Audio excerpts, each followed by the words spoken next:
Due to copyright, I can't publish many audiobooks on YouTube. At our audiobook novel service, we offer access to over 300 full novels from Pocket FM, Webnovel, Audible, Wuxia, and more, all in high-quality audio format. Each novel is available with a one-time payment only. No subscriptions, no monthly payment, and no ads. Payments via PayPal or Ko-fi.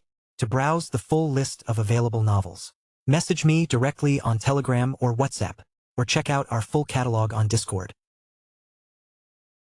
Chapter 921. Delightful Carnage.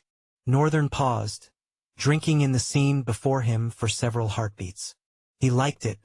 Maniacal as that might sound, he couldn't deny the truth. The twisted beauty of what lay before him stirred something dark within. Northern stared, mesmerized, for a dozen seconds before muttering under his breath. So, this is what I can do when I don't depend on chaos and void. The reach of his abilities stretched only as far as his imagination. A vast territory he'd barely explored because he'd never needed to. Chaos and void had been such flawless weapons that everything crumbled before them. Northern had instinctively relegated his other talents to mere support beams for these powers, when it should have been the other way around. Now, thrust into a position where chaos and void threatened to consume him faster than his enemies, Northern discovered the raw beauty of his talents when pushed to their limits. He etched this scene into his memory. This would be the foundation of a new path, one free from chaos or void. This could be his key to fighting through whatever Call was planning. He'd be a fool to think this was Call's entire scheme. That bastard never stopped halfway, always plotting something darker, something worse. Northern knew he needed his own contingencies. Starting now, the Night Terror helm folded back with swift precision, leaving only the small devilish horns crowning his head. Northern's olive face bore the marks of battle. Despite being hidden behind the helm, his skin appeared battered, like weathered leather stretched too thin. He swung illusioned Hefter in a wide arc, slashing through the monster blocking his path. Blood sprayed like purple rain, painting the air around him. Then, muscles coiling like a spring, he launched himself skyward. He soared over the sea of monsters, cutting through the boundary of shadow before landing beyond the tangle of corpses. Even the creatures outside Eclipsing Dread's reach hadn't escaped, all slaughtered by the vicious ice that spread like hungry fingers across the ground. This had been intentional. Northern had planned to use the strange shadow as a conduit for one of Frostheart's abilities, Frigid Nova, triggering an explosion of ice spikes. But when he wove the talent into Eclipsing Dread, he sensed something more powerful stirring. Something that whispered of total annihilation. That's why he'd extended the first tendril of ice outward and used it as a prototype. Eclipsing Dread was a shadow that obeyed its own laws. Within its boundaries, Northern commanded absolute control. At its core, these laws were woven around a single thread: dread. He couldn't bend the shadow to purposes of joy or comfort. Such manipulation went against its very nature. Facing an enemy that thrived in darkness was bound to be a grueling battle, like fighting water while drowning. But Northern had more weapons in his arsenal than just shadows. The unique properties of Eclipsing Dread allowed him to chain Frigid Nova endlessly, casting the same devastating ability over and over in mere heartbeats. Ice spikes erupted from the ground like teeth from a frozen beast, tearing through the horde until the overwhelming crowd of monsters lay still. His plan had worked perfectly, but at a steep price. His void essence drained rapidly, a reservoir running dry. Northern had solved this problem long ago, or so he thought. The bitter realization that his solution was merely temporary left a sour taste in his mouth. He craved an endless flow of essence. And technically, he had one. It just didn't pour directly into him, despite residing in his very soul. What a strange thing to say. He'd been forced to place a clone of himself inside his own soul, creating a crude pipeline that siphoned talent from the depths of his being into his physical form. A disturbing concept, he realized now, like performing surgery on yourself while remaining conscious. But these were the bizarre compromises that void and chaos demanded in exchange for their overwhelming strength. Sparing the beautiful carnage one last glance, Northern launched himself forward, cutting through the air like an arrow. The scattered monsters, hunched over the corpses they claimed, froze mid-feast and swiveled toward him. Immediately, all at once, as if responding to some silent command, they abandoned their grisly meals and charged toward Northern. He'd sensed them coming. With practiced precision, he extended his sword and watched as its blade slowly faded from sight. Armed with this invisible weapon, Northern carved a wide arc as the monsters closed in. Their purple blood painted the air in thick droplets as they crumpled before his unseen edge. Within moments, he joined the fray on the opposite side of the arena where his duplicate, the molten vein Northern, was still trapped within the enormous numbers of the enemy. In this form, Northern lacked the vast repertoire of talents his other self possessed. But what he did have was strength. Titanic strength. And the support of his other self. With one Northern now freed from the crushing pressure of numbers, he felt capable of managing both forms simultaneously. His mind ached with the effort, the mental strain of controlling dual bodies more demanding than he'd anticipated. Sweat beaded on his brow as concentration threatened to slip from his grasp. But he had to contain this threat before it spilled into the city streets. More monsters would inevitably pour from the rift. He wasn't worried about those, though. Unless Variolania was catastrophically incompetent, reinforcements would already be rushing toward them. The kingdom boasted powerful drifters of its own. Their princes were formidable, their generals, many of them sages, were the stuff of legends he'd heard as a child. Most notable among them was the kingdom's only duke, a childhood friend of the king himself. They called him Prominent Leg. Northern suspected that was actually his true name. Though he'd never met the man, only seen his portrait, Prominent Leg had always been the first to arrive wherever danger threatened. He stood as the embodiment of heroism throughout the nation. If any of Variolania's powerful figures were to appear, it would be him. Regardless, soldiers would arrive soon enough. The situation would become manageable. And if that didn't happen, well, all the best for Variolania. They would have to find their own way to protect the blood-soaked streets of their nation. Chapter 922. The Truth About Chaos Art. As control and balance slipped back into Northern's hands, the enigmatic heroic paladin began to move again, like he had merely finished a brief rest. His V-shaped slit visor flickered back to life with the glow of heat that seemed to radiate from the depths of a volcano. Then he raised one leg. The movement was ordinary, unremarkable, giving no hint of what was to come. But when he slammed the raised foot into the ground, the world shook. A seismic wave ripped out from the center and traveled with terrifying force, hurling all the monsters, desperate for a taste of his flesh, backward into the air. All of them flew away, helpless against a power they couldn't hope to withstand. In this moment, the enigmatic paragon seized his advantage, pressing forward with relentless purpose. He blurred as he shot toward the airborne monsters. Time seemed to crawl, with the enigmatic paragon moving like a streak of black ink and dancing flames against the frozen backdrop. His hands lashed out and crushed one monster, the impact unleashing a shockwave that sent the poor creature rocketing across the sky, colliding with several others and dragging them along in its violent path. They were all still falling, but before they could gather their wits, the enigmatic paragon was already upon them. The raw might behind each blow contradicted the slender grace of his form. Despite his thick, jagged armor, such power suggested a more massive, hulking physique. This disconnect made it impossible for onlookers to comprehend the true nature of his existence. He had to be a paragon. There was no other explanation. An enigmatic one. A hero. It was quite sad that Titan's Wrath abilities were basically two categories, one of which reinforced him with thunderous strength and the other crushing his environment. These two categories, however, have been more than enough for him for a while now. They were also bound to receive a major boost the moment he became an Ascendant, possibly a Paragon too. A real one. Northern also had to consider the scale of damage before he unleashed each attack. Earthbreaker, for example, was an ability that could shatter the entire landscape of the arena and overturn everything. He could trust the Citadel representatives to protect themselves. But he couldn't say the same about the instructors or the rest of the good-hearted folks fighting desperately. So he used it with caution. He could also not afford to be careless with essence the way he usually was. And he had to hold out a bit more until reinforcement came. Luckily, he had two of himself to depend on, so maybe things weren't that bad. They never were for him. It was just the others he had always been worried about.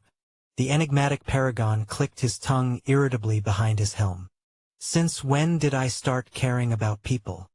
He rushed forward with even more frightening force, raising the hammer effortlessly with one hand and smashing it into the ground. The entire place tore violently apart.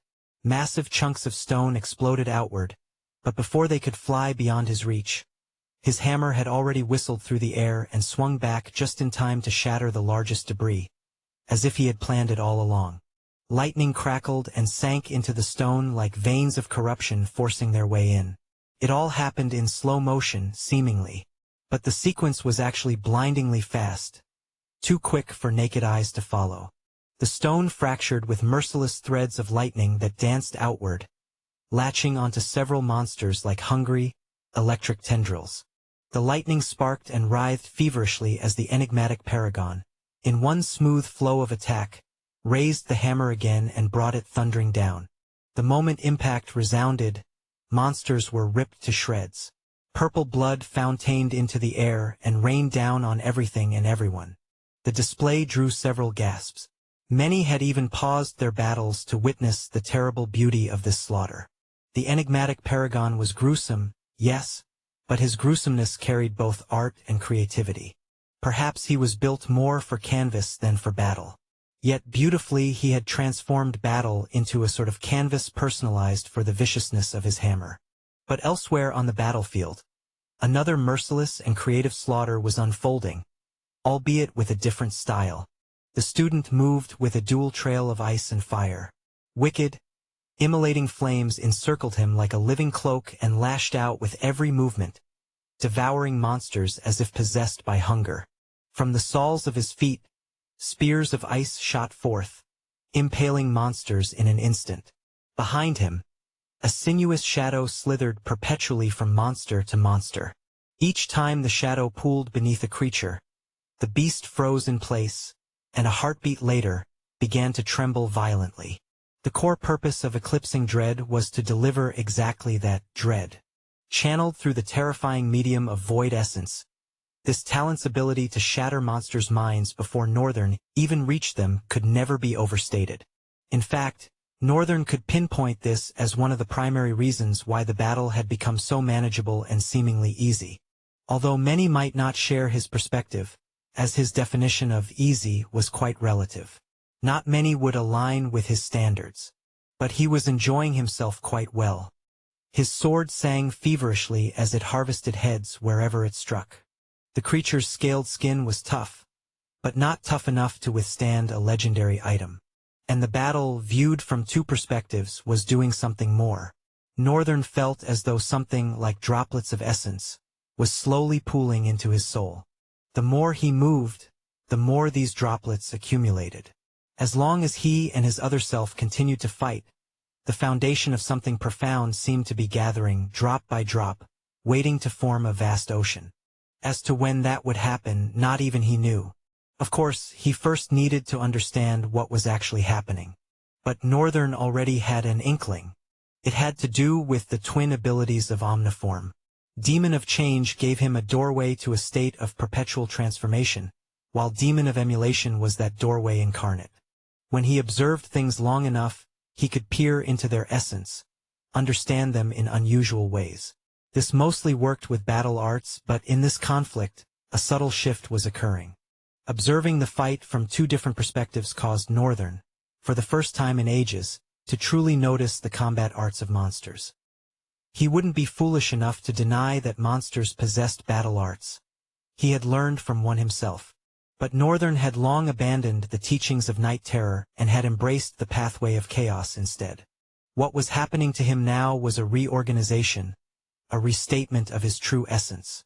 The more he used Omniform to comprehend the true nature of these monsters' battle techniques, the more he felt the veil over his own essence dissolving like morning mist. Such that Northern found himself questioning, as he flowed from one monster to another, leaving a wake of severed limbs and spraying blood. He had always thought chaos art was what he needed. But witnessing how the monsters wrought chaos through their madness and frenzy, Northern couldn't help but question the very nature of his battle art. Of course, his own chaos was more refined and controlled. With chaos eyes, he could harness the environment, even time itself, to create pockets of disorder for him to exploit. But even before, and certainly now, he had always walked a razor's edge with chaos, making that precarious balance the very essence of his battle art. And in all honesty, the progress of that battle art had stagnated for some time. Northern was now grasping the nature of chaos better through dual consciousness, pondering what he observed through both perspectives. His battle style remained chaos art, even as the enigmatic paragon.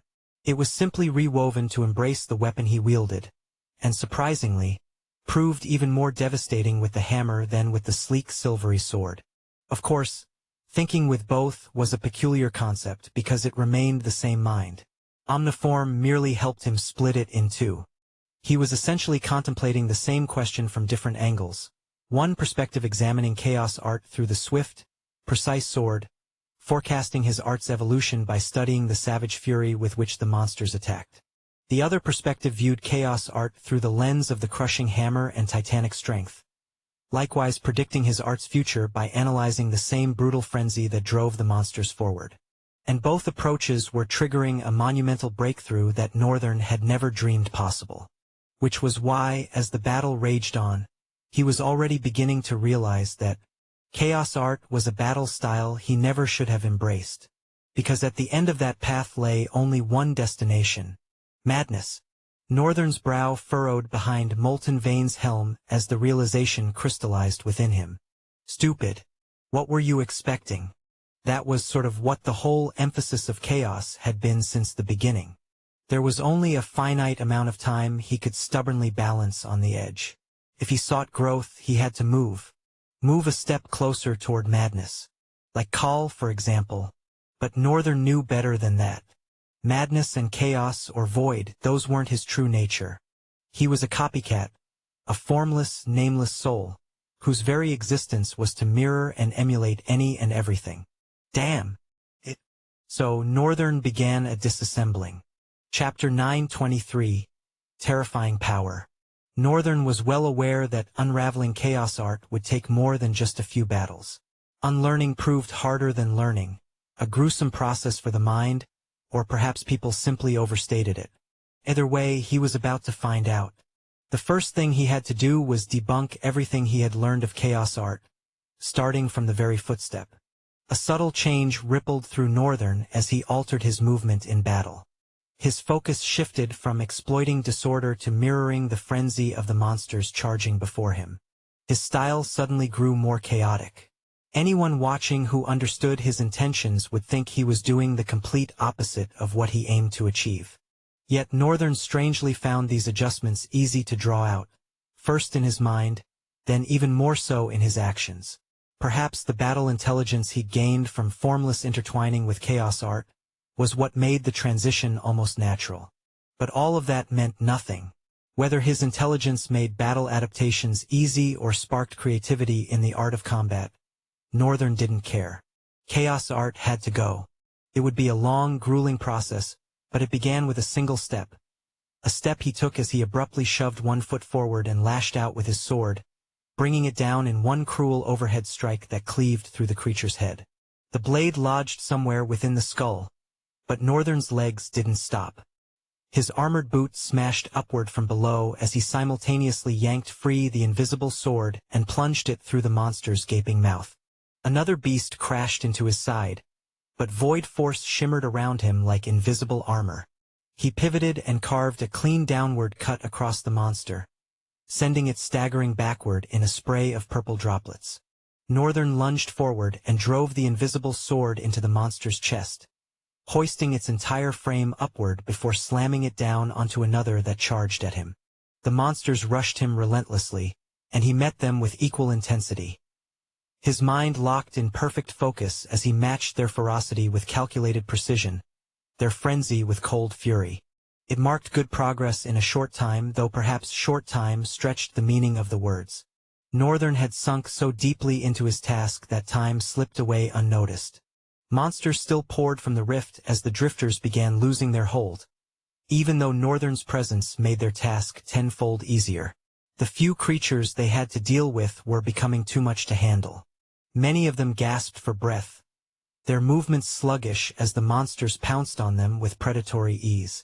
The representatives of the citadels still served as a sturdy backbone, diving in for desperate rescues when needed. But even their efficiency had diminished tremendously from what it once was. And still the monsters poured from the rift, albeit, thankfully, only maelstrom ranks. Northern gritted his teeth so hard they could have shattered metal. What the hell are these people doing? Variolania reinforcements should have arrived by now. The soldiers, drifters of course, should have entered the estate already.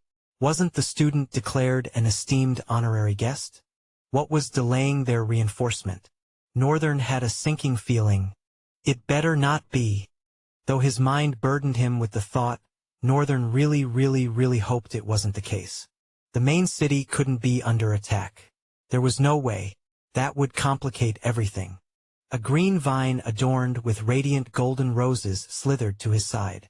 After swinging his hammer sideways and mangling one monster's body before sending it flying, Northern glanced at the beautiful woman beside him.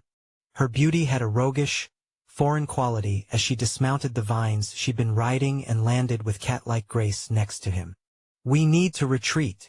Northern glanced at her, the visor of molten vein pulsing with heightened brightness. Of course they did. The tide was shifting and not in their favor. With the way things were going, they definitely couldn't quench this disaster alone. Well, he could if he weren't so depleted, forced to be stingy with his void essence. Plus, the students and civilians had all been moved to safety. Why push himself any harder? Northern looked at the lady and nodded. She grinned, her fierce eyes radiating a defiant light that seemed strangely enchanting.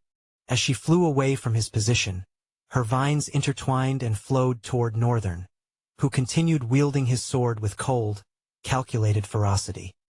He turned his sweat-slicked face just as she descended from her vines. "I will watch everyone's back. That way retreating will be easier." The lady's face flickered with surprise. She hadn't even told him what she wanted, yet he had already figured it out. A smile curled across her defiant face as she murmured, "Amusing." She was already in motion, her vines writhing across the broken arena as though possessed with their own consciousness. Her balance remained flawless, perhaps her feet somehow fused with the vines. Northern couldn't tell. He shrugged and straightened, launching his elbow into the jaw of a monster that lunged for him. He seized its lower jaw before the creature could reel backward, then drove the invisible blade deep into it and wrenched it free. Purple blood sprayed across his face in grotesque patterns. He slashed the sword downward, flicking the viscous stain away, rendering the blade pristinely invisible once more. Then he fixed his gaze forward, cold, stern, unwavering. The blue light in his eyes gleamed with sinister intensity. Meanwhile, his clone tore through the horde of monsters with escalating, almost maddening ferocity. The hammer carved terrifying arcs through the air, pulverizing anything it struck before sending the remains flying. The tempo of his attacks crescendoed until the very ground quaked and split with almost every swing. This created space for the others to execute a pincer formation and retreat, as the monsters stood disheveled, fixated on the singular terror he unleashed. As if this weren't enough, javelins of ice and fire began to soar skyward before raining down like harbingers of destruction. Each impact birthed an explosion that mushroomed into the atmosphere. All four Citadel representatives and the surviving drifters stared with expressions caught between shock and reluctant admiration. They understood the enigmatic paragon. But what in hell was that student? How could he possess such devastating power? Chapter 924, Acts of Heroism. With both versions of himself barring the monster's path and preventing them from pressing toward the retreating party, things grew rather gruesome. He couldn't afford to conserve much of his essence anymore. Of course, he had accepted that fact already. Right now, What he wanted was to create a containment with the last of his essence and trap the monsters within it until someone sensible came along. His clones would probably vanish and he would have to return to a slumbering body. But that was all right. There were so many things he worried about, but he couldn't afford to dwell on them. All he needed to do was wake up. Hell would break loose when he did. Northern, after confirming that the party of drifters had all retreated behind the Colosseum, stopped moving. Javelins of fire and ice still pelted the monsters with devastating force from above. Explosions bloomed across the expanse, painting the air with destruction. Their rabid, ferocious maws continued snarling at him with demented fury, stopped only by the invisible barrier of void force. Northern had another task in mind. Something else needed doing. He glanced at his other self, who had just struck down another monster with the flat of his sledgehammer. The molten vein Northern glanced back and nodded. There was really no need for such oddity. He was the same person. But Northern strangely found control easier when he approached both as different people. When he approached both as the same person, they easily spoke the same words or moved in unison. Hence, this was how Northern maintained control of both minds. The him in night terror armor bent down and touched the ground, closing his eyes. A cold mist flowed from his body. From the point where his fingers met earth, ice began to spread, crawling forward like a hungry tide. A crystalline infection consuming everything in its path. The other Northern shot forward like a bolt from a crossbow, tearing through the thick entanglement of rabid monsters with his mere speed and powerful frame alone. He leaped skyward at some point, twirling in the air. Time seemed to slow, as he raised his hand and saluted at the other Northern. Then he descended with his leg extended, like a dancer performing a deadly, twisted ballet. Boom! As he crashed into the ground, tectonic vibrations rippled through the earth, and everything overturned in an instant. The ground began to crack and split, the fissures racing like veins of destruction, tearing the land apart. Monsters lost their footing and tumbled down into the earthquake's origin, crushed as the land ripped open and swallowed them whole. Northern, being the only one left, cast a cold glance at the macabre scene and in that moment, intensified his efforts. More essence, volumes of it, poured into the ice he was building. The speed at which the ice flowed suddenly tripled. The ice blistered across the ground, flying over hulking frames, stones and monsters alike. It knew no discrimination and devoured everything in its path with equal hunger. The ice slithered across the battlefield, carving jagged, cruel spears that impaled whatever needed silencing with the cold precision of a seasoned assassin. The horrid and unsettling scene continued to unfold. Luckily, Northern was the only witness to the twisted creation he was wrought this time. The ice raced all the way to the back seats of the Colosseum, slithering over everything. At the edges, it shot skyward, curving to meet at the center of the sky. The Colosseum transformed into what looked like a massive cage carved of ice. Well, that was exactly what it was. The ice didn't just run on the surface. It seeped underground and lunged vicious spikes at anything lurking below. Toward the shimmering rift, thousands of ice spikes plunged in a grotesque entanglement that reinforced the frigid strength of each one, turning the place into a frozen land of execution. All of them waited for the next wave of monsters that would burst forth, ready to tear through them with merciless intensity. Northern sighed and stood up, staggering slightly. He dusted his hands and surveyed his surroundings. The cold began to seep into his skin. The sun had reached its crescendo, afternoon at its peak, poised to begin its descent down the slope of the horizon. Ah! Hell! Northern slowly faded into nothingness. Meanwhile, outside the Colosseum, the scene scattered across the estate was one of confusion and disaster. Though no monsters tore through them now, they remained in a disheveled state. The wounded lay on the lawn, with medics hastily attending to them, faces glistening with sweat, breaths coming in ragged pants. All injured had been gathered to one side, before the building dedicated to administration in the estate. They would have been moved inside, but equipment was scarce. Most stretchers remained abandoned in the Colosseum. In their rush, they had prioritized saving lives over salvaging gear. That was how Kalen and Nasira found themselves among the rows of people laid out on the bare ground. Beyond that, everyone stood with horror etched across their faces, their expressions freezing further when the ice shot up into the sky. Wide eyes tracked the glacial prison, minds racing to comprehend what was unfolding. "Helena! Helena!" Ellis shouted while weaving through the crowd to reach Helena, who appeared deep in conversation with one of the academy instructors. "What is going on? Where is Northern?" Helena turned to him, her brow furrowed with worry. Ellis studied her face, raising one dark eyebrow. His eyes narrowed to slits. "What's wrong, Hel? You can tell me." Helena exhaled, her breath a cloud of resignation. "We're not sure what exactly is happening, but we think he might be dead." Ellis's face darkened like storm clouds gathering. "What are you saying?" She stepped closer, her eyes soft with sympathy as she rested her hand gently on his shoulder. "Look, Ellie." Before she could finish, Ellis slapped her hand away. His face twisted into a mask of betrayal and disappointment. "The very fact that you can utter such a statement shows me how different our perspectives are. I finally understand why you and Northern never got along." "Northern, dead." He let out a bitter laugh. "The world would crumble first before someone like him dies." Helena's expression hardened as she pointed toward the reformed Colosseum. "Can't you see that? Do you think creating something of that magnitude was just a casual stroll in the park? The moment it started, we felt both their presences vanish from the Colosseum. We believe they sacrificed themselves to destroy all the monsters." Ellis tilted his chin upward, scoffing with undisguised contempt. "Yeah, dream on. The Northern I know is far too selfish for such heroics."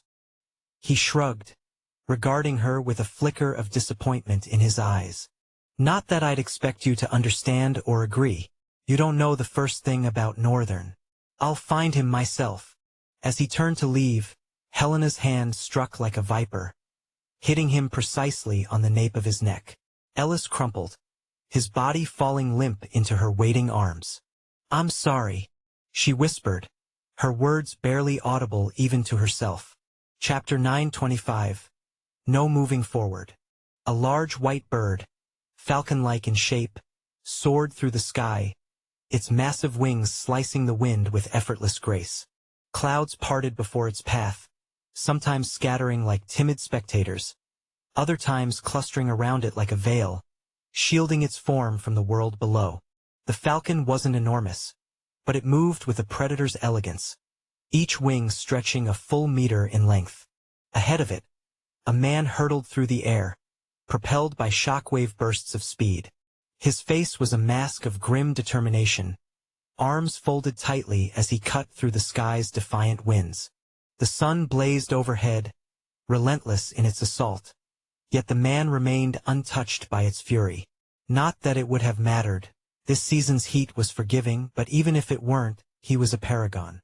Such things were beneath his concern. 11 hours had passed since their departure from the trade city of Lithia. 11 hours of racing through the biting wind at breakneck speed. The journey had been smooth, not because the skies were safe, but because the paragon carried a far heavier burden. And because he wasn't alone. The graceful falcon matched his urgency, and together, they wove through the dangers of the open sky. Monsters came in all forms, titanic beasts, swarms that drowned their prey in numbers, relentless hunters. Yet evasion was easy when speed and instinct aligned so perfectly. The way the bird kept pace, seamless in its movements, made Paragon Rizel suspect that Byran himself was an Evans scent. Occasionally, winged horrors would rise to block their path or give chase. But the falcon needed no assistance. Byran would surge upward, talons flashing like daggers, and tear into the creatures with ruthless precision. His eyes gleamed, cold and unfeeling, as flesh parted beneath his grasp. A predator in its purest form. As they neared Fugal, Paragon Rizel's worry thickened, etching itself deeper into the grim lines of his face. He surged forward, a blur of motion, his body tearing through the sky with such speed that only a streak of light remained visible. A comet trailed by a flowing cold storm. Then, the towering walls of Fugal rose in the distance. For the first time since their flight began, Burning Storm's expression shifted. His jaw tightened, his eyes darkened. Whatever shadows had clung to him before now deepened. His face a portrait of foreboding. From above, Fugal was beautiful. A sprawl of orange-tiled roofs, aged but unbroken, indifferent to the city's hidden fangs. Time had carved its legacy into the streets, an old charm turned symbol of rebellion. It was the first city to wrench itself free from monarchy's grip, setting a precedent others would follow. Or, more accurately, the first the government had liberated, not out of idealism but strategy. A calculated move to stretch their influence, to plant their flag in a world still ruled by kings and queens. This city bore their emblem. It was their stronghold, their beating heart. Yet now the air hung wrong. The pulse of the place felt off. Something was amiss. The streets lay silent, draped in an invisible darkness that clung like a shroud. Burning Storm had spent decades of his life here. Even in his later years as a hermit, he knew the pulse of this city. By this hour, the streets should have been alive. People bustling, voices weaving through the air. The hum of a city that thrived on its freedom. Fugal was different, more vibrant than most. Here, laughter spilled freely. Couples strolled along the arched bridges, leaning over the rails to watch the lakes shimmer. Children darted through the parks, their parents lounging under the sun's warmth. This was a place without chains. No rigid hierarchy, no suffocating class divides. Oh, status existed, but it didn't strangle the spirit of the people. Yet what stretched beneath Burning Storm now was a ghost. A hollow shell. He sensed life. Faint, trembling. Behind locked doors, behind shuttered windows. Fear coiled in the air like smoke. Paragon Rizel slowed, then landed without a sound, his descent as soft as a whisper. Behind him, the falcon dissolved in a ripple of white light. Feathers melted into fabric, wings into flowing sleeves, until a white-haired man stood in its place. His garb strange, elegant, as if woven from different eras and dispensation of time. The paragon stood before the steps leading to the government official's mini-estate. The silence was thick, suffocating, but he knew. The reason he had flown from Lithia was here. With a single push, the wrought iron gates groaned open, their protest echoing through the empty courtyard. His eyes hardened as the estate's interior unfolded before him. Rows of soldiers in black uniforms stood rigid, flanking both sides of the path like statues carved from shadow. A welcome party? Rizel knew better. His old friend had always been theatrical. Looks like this Dante person prepared quite the welcome for you. Byron's voice was a quiet blade as they strode forward, unflinching, between the silent ranks. Rizel didn't so much as glance at them. His steps were measured, deliberate. He's childish. Won't admit it, but he's never gotten over me. Inspiring, Byron mused. To keep that attitude even now. My master could learn from your composure. A beat of silence. Rizel's gaze flickered. How did you even meet Ral? How did he become your master? The question was low, almost reluctant. I can't make sense of it. Byron whispered dryly.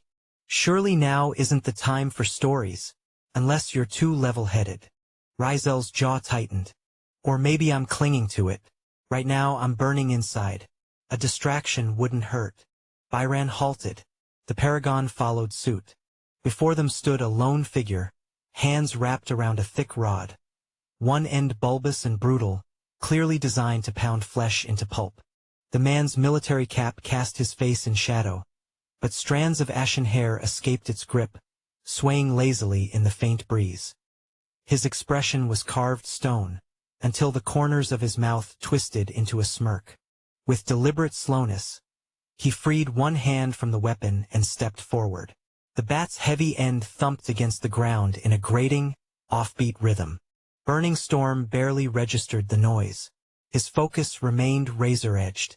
The soldier stopped 3 meters away, then slowly lifted his chin. Slitted, horizontal eyes locked onto the paragon. Lieutenant Dante said. He paused, deliberately. No. Moving.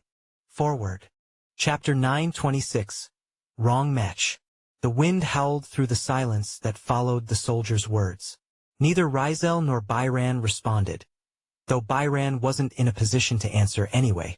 A dozen heartbeats passed as Burning Storm surveyed their surroundings before finally lowering his gaze. And if I insist?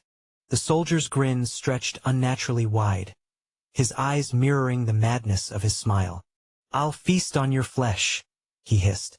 Rip you apart tendon by tendon and feed your scraps to the sewer rats.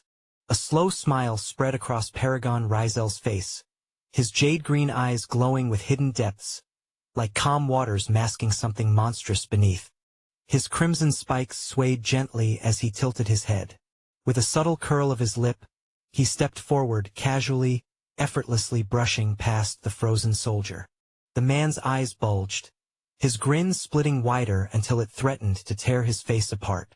His entire body trembled with unspent violence. Byran shot him a look of pure disdain as he moved to follow. Then impossibly, the soldier pivoted with unnatural speed, his hand shooting out to grab Byron's flowing garments. Burning Storm's eyes widened. This shouldn't be possible. Unless, his racing thoughts shattered as he turned. The soldier had just made the last mistake of his life. No one saw the blade move. One moment the soldier's hand clutched fabric. The next, his severed forearm spun through the air, blood arcing in thick ropes from the stump. A guttural scream tore from the man's throat as he stumbled back, clutching his spurting wound. Byran calmly used the loose outer layer of his outfit, always draping over his shoulders, to shield himself from the crimson spray. His other hand rested lightly on his sword hilt, as if he'd never moved at all. Burning Storm's face twisted into an amused grin. Wow! Byran examined his ruined garment with visible irritation. In severing the offending hand, he'd only made the damage worse. His frown deepened as he muttered, I should have vaporized him instead. The Paragon stepped closer, his smile sharp with manic curiosity. How did you even do that? Byran barely glanced up, still preoccupied with his stained clothing. Nearby, soldiers had rushed to aid their wounded comrade, only to be violently rebuffed. The maimed man tore a strip from his uniform, hastily binding the bleeding stump before fixing Byran with a glare hot enough to melt steel. Rizel leaned in, his voice low. Careful. He might be a paragon. A new one. That's the only way he broke my essence hold. Paragons weren't merely strong-willed. They were fused with their very essence, allowing them to impose their soul's form upon reality. This manifested in 3 stages. What Rizel had used here and in Lithia was merely the first, subtle environmental interaction. While sufficient to immobilize lesser warriors, another paragon could break free. And this strange soldier had done exactly that. Byran shrugged, indifferent. I'll repaint the floor with his face. The Sword King advanced slowly as Burning Storm shot him one last grinning glance before turning away. The maimed soldier suddenly brandished his bat with his remaining hand, bellowing, You'll regret this. Then he lunged not toward Byran, but toward his own troops. The Sword King's eyebrow arched. Madness. Perhaps that explained it. Byran remained still, observing with detached curiosity as the soldier swung his bat into a comrade's stomach, dropping the man to his knees.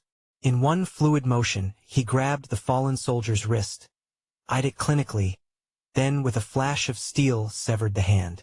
He attached the bloody stump to his own arm with visible distaste. Instantly, his veins pulsed black as they consumed the graft, reshaping the foreign flesh into a perfect match. When he turned back, his smile had returned wider now, unhinged. Byran watched, face impassive. His fingers curled lightly around his sword hilt, the subtle tilt of steel betraying his building irritation. Blue fire kindled in his eyes as his lips twisted downward. Filth. The word dripped with glacial contempt. The man threw back his head in a madman's cackle. Say it again, rat! He shrieked, spittle flying. In one explosive motion, he launched himself through the air covering impossible distance, and came crashing down toward Byran, bat raised high. The Sword King barely flicked his wrist. His sword's flat side met the blow with a dull clang. His expression utterly bored. A subtle pivot and the attacker went sprawling. Before the man could blink, Byron's foot connected like a lightning strike. The kick sent him hurtling backward with bone-shattering force, smashing through the estate's concrete wall in an explosion of dust and debris. Byron didn't even blink. With deliberate slowness, he began sliding dark mortal back into its sheath. Then, impossibly, the figure emerged from the wreckage. No broken bones. No visible damage. Just that same deranged grin, though now smeared with dust. That kick would have reduced a normal man to paste. But an Evanson's body was different. Unnaturally durable. The soldier came screaming toward Byron, bat raised high, his laughter pealing through the air like shattered glass. His charge gained terrifying momentum, until his eyes bulged in shock. The white-haired swordsman stood directly in his path. One pale finger pressed against the madman's forehead. The soldier's legs pistoned uselessly against the ground. The world itself seemed to reject his movement, all resistance funneling through that single fingertip holding him at bay. When he swung his bat in desperate fury, Byron merely cocked his hand back and delivered a slap that cracked like thunder. The impact sent the man spinning through the air, his body whipping like a ragdoll before crashing through another section of wall. Byron examined his palm with visceral disgust. Filthy. Revolting. He hated touching vermin. Rubble shifted. The soldier emerged face-swollen, uniform caked in dust. Gone was the manic grin. In its place, an angry red welt bloomed across his cheek, distorting his features with every throbbing pulse. Pure, unadulterated rage twisted what remained of his face. Chapter 9:27. Full of disgust. Byron stared at the man, his face twisted with a strange expression. A cocktail of subtle surprise and raw disgust. The soldier had surprised him not once now, but twice. He never expected any living soul, paragon or not, to stand upright and healthy after being struck by him. Of course, Byron understood this probably had something to do with the guy's talent, but Byron lived by certain expectations about how battles unfolded, expectations that depended on him, not whatever powers his opponent might or might not possess. It seemed he would need to take things more seriously than planned. I don't want to break him, that's the thing. Byron wasn't truly part of this conflict. He viewed everything from a helper's vantage point. He would remain at peace with every opponent he faced, except for his disgust that this man had touched him with those filthy hands. Nothing else prodded at the depths of how petty and tyrannical he could become. But even so, he still wasn't necessarily invested in the battle, so he approached nothing with the determination to win or kill. Of course, he couldn't lose. Even without trying, losing remained impossible. But the annoying problem was that this ugly man disgusted him deeply, and he hated it. Withstanding a slap from him was enough to make Byron's skin crawl with irritation. Byron clicked his tongue. That slap tore heads from necks back in the day. Even with only fragments of memory to rely on, Byron knew what he was capable of. Of course, he didn't know how far back in the day truly was. Information about his era lay buried in a much thicker and more dangerous fog than knowledge of his capabilities. Northern suspected Byron came from the lost civilization, a dispensation of time no one remembered, not even history itself, it seemed. He had only discovered this through the system's descriptions, when Soul Taker broke and the souls it had imprisoned were finally released. But aside from that, Byron remained pretty much clueless about his origins. Yet he was an unfairly formidable warrior. The bastard, with a burning furious shout, blistered forward. He brandished the bat in his hands, gripping it tightly, furiously swinging from behind as he devoured the distance between him and the white-haired man in barely a second. His eyes flashed with bloodthirst, but Byron couldn't be bothered.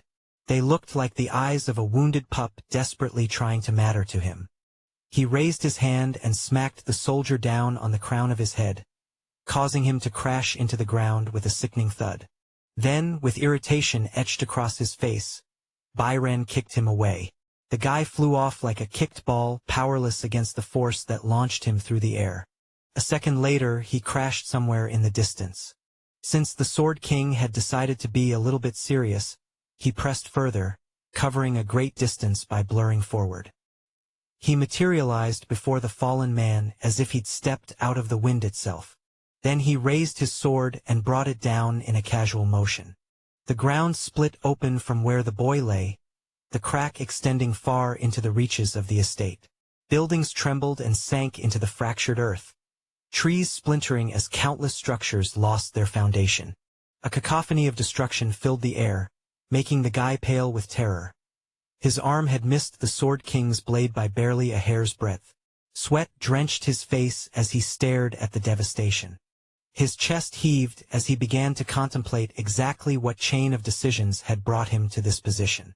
Immediately, Byran decided to hang back. Burning Storm marched forward alone. A grim yet somber expression settled on Rizel's face, a single prayer repeating in his mind with each deliberate step. Finally, he reached the main building of the estate, an enormous structure shaped like a vast letter C. Though several other buildings clustered around it, the main edifice stood so prominent and imposing that the others seemed mere fragments, support systems designed only to enhance its already blinding splendor. Red banners draped down various sections of the walls, as if the building itself were bleeding. Each banner bore the insignia of a crown slashed apart by two swords and given wings to fly. But Paragon Rizel's eyes skipped over both banner and insignia. He had seen them so many times they bored him now. Lazily perched on the rounded edge of the fountain in front of the main building sat another man. An aura clung to him that felt utterly different from the man before. Burning Storm could instantly tell. Just what did Dante do to gain two paragons all of a sudden? The man stood up and exhaled, stretching his long, slender legs by extending one and bending it at the knee. He repeated the same motion with the other leg before straightening to his full height and suddenly swinging his arm to offer the man standing before him a respectful salute. Burning Storm couldn't hide his surprise. Oh, at least this one has some manners. But experience had taught him it was usually the nicest ones who proved most dangerous. The soldier's voice boomed with undisguised pride. I am Major Ram. I have heard about the great deeds Burning Storm of Veiled Light accomplished. You were an indestructible pillar during your years of service. Paragon Rizel stared back with an impassive expression. He appeared neither impressed nor disgusted by the man's words.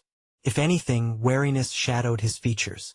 The soldier paused, lowering his head. His shoulders trembled slightly. Paragon Rizel's expression shifted to puzzlement. Is he crying or laughing? Burning Storm couldn't tell. But then the soldier raised his head and wiped away the tiny tear clinging to the corner of his eye.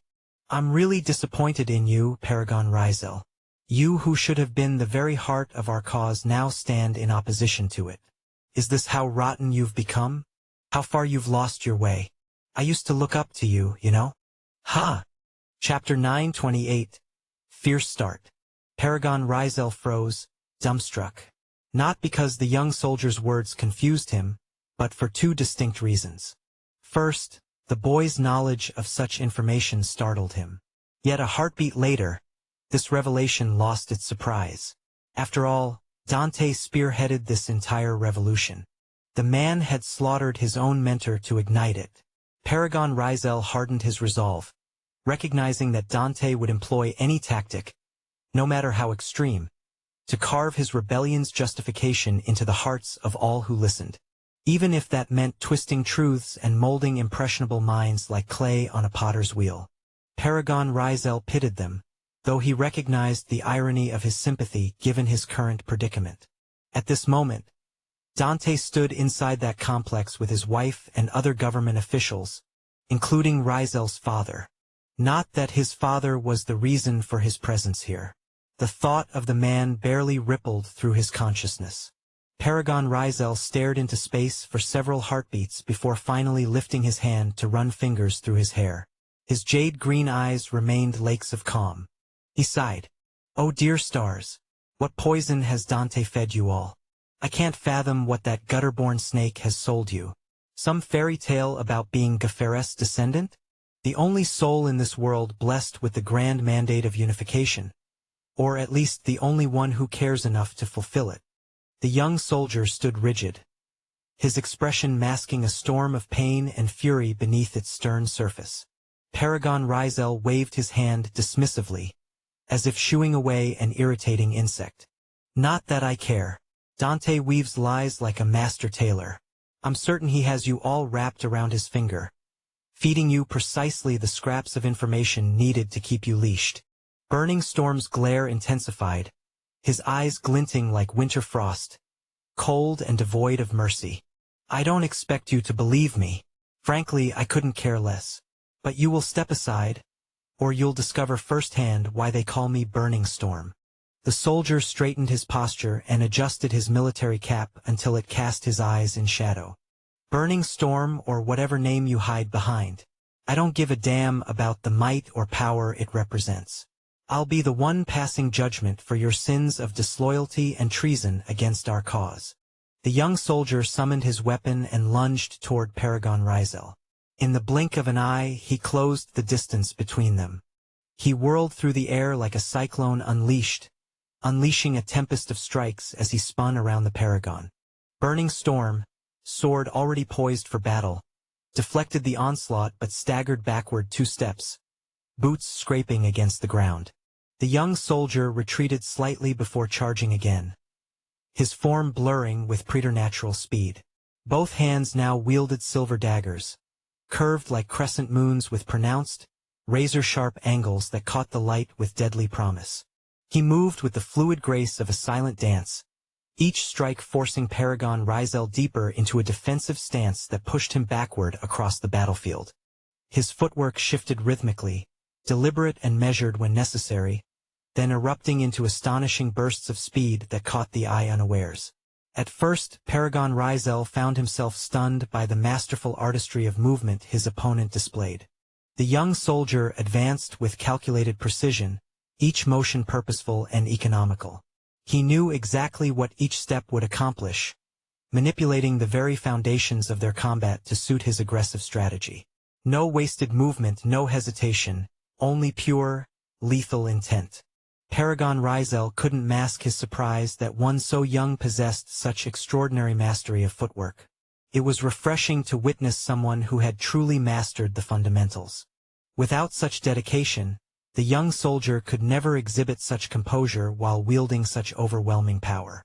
He admired it, but that admiration ended there. Burning Storm furrowed his brows as he intercepted the next flurry of attacks, his movements flowing in perfect harmony with the onslaught, despite wielding only a single claymore that glinted like frozen lightning in the light. The Paragon was, without question, a battle-hardened master in his own right. A claymore typically presented a severe disadvantage against swift daggers, yet in his hands this fundamental rule of combat seemed to dissolve like morning mist. After just 1 minute of their deadly dance, the young soldier grew unsettled by the serene composure with which Paragon Rizel met each of his strikes. "If you truly intend to stop me," Rizel murmured, voice steady as stone, "you'll need more than mere dagger strikes. I stand here desperate, and so I will act with a desperate man's resolve." Burning Storm widened his stance and raised his sword fractionally higher. His eyes narrowed to slits, irises igniting with an emerald glow as the atmosphere around him shimmered and warped like heat above flames.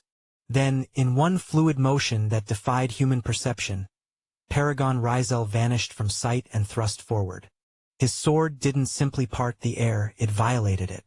A colossal tear ripped through space with impossible speed, cleaving through the fountain they now stood over 30 meters away from, and punching through the building beyond as though it were made of parchment.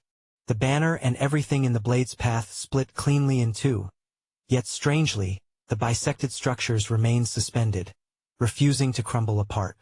In that heartbeat of suspended time, far in the distance, a catastrophic earthquake erupted. The ground convulsed with tremendous force, buildings from their vantage point sinking as though swallowed by the earth itself. Paragon Rizel glanced back, the ghost of a smile playing on his lips. "Looks like my subordinate is already beginning to warm up to the festivities." A dark frown etched itself across the young soldier's face, impossible to miss despite the shadow shrouding his eyes. Paragon Rizel's mouth curled into a half-smile as he scoffed. With casual indifference, he began to advance, strolling toward the path his blade had carved through reality.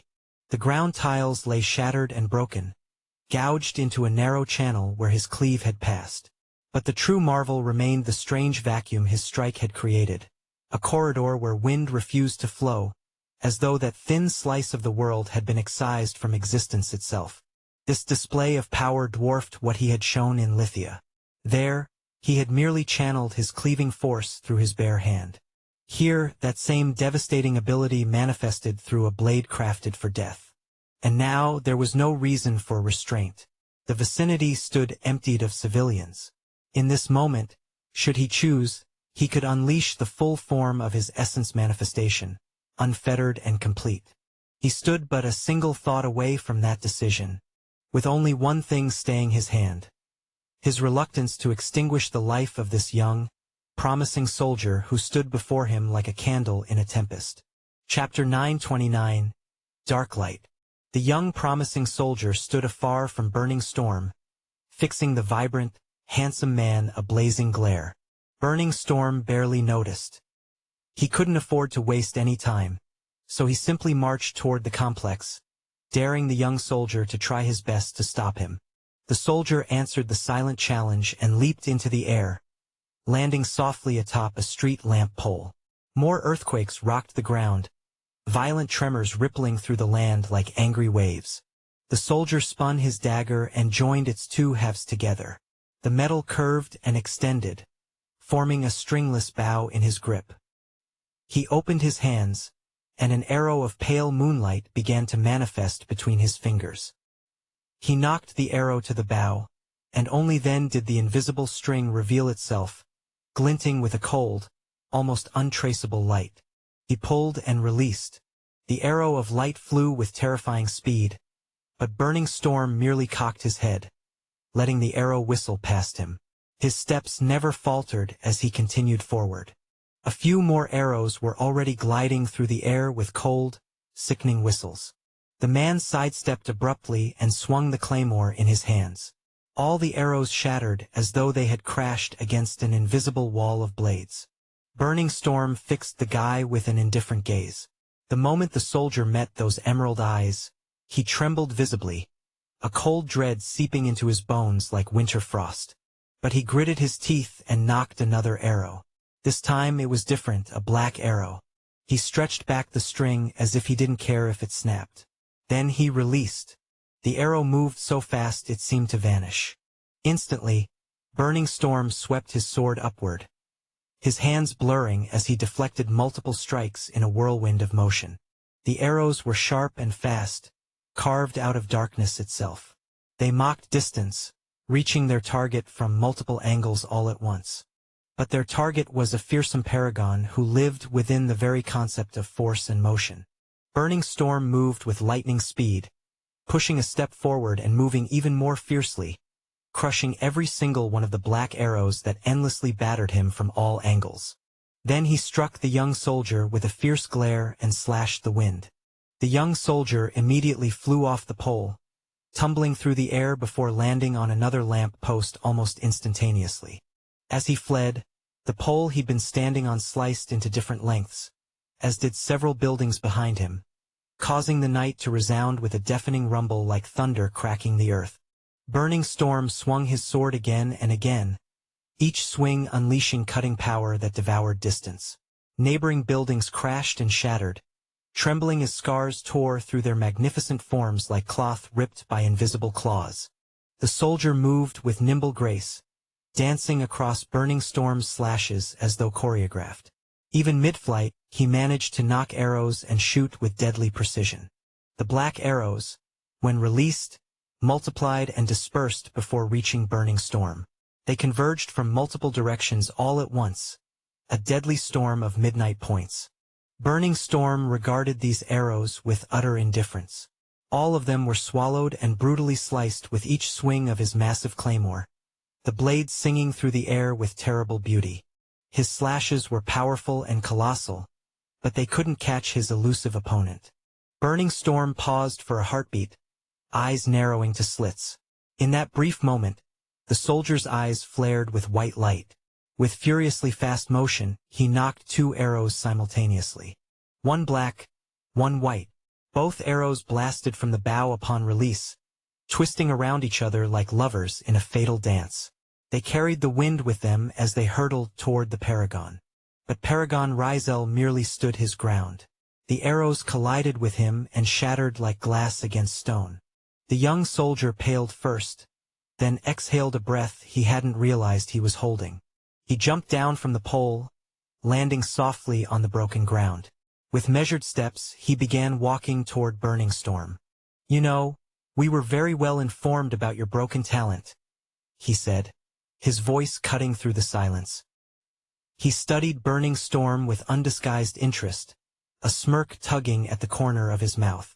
"The more you fight, the stronger and more energetic you become. Of course, you're not invincible, you just have a broad reservoir of essence because you're a paragon.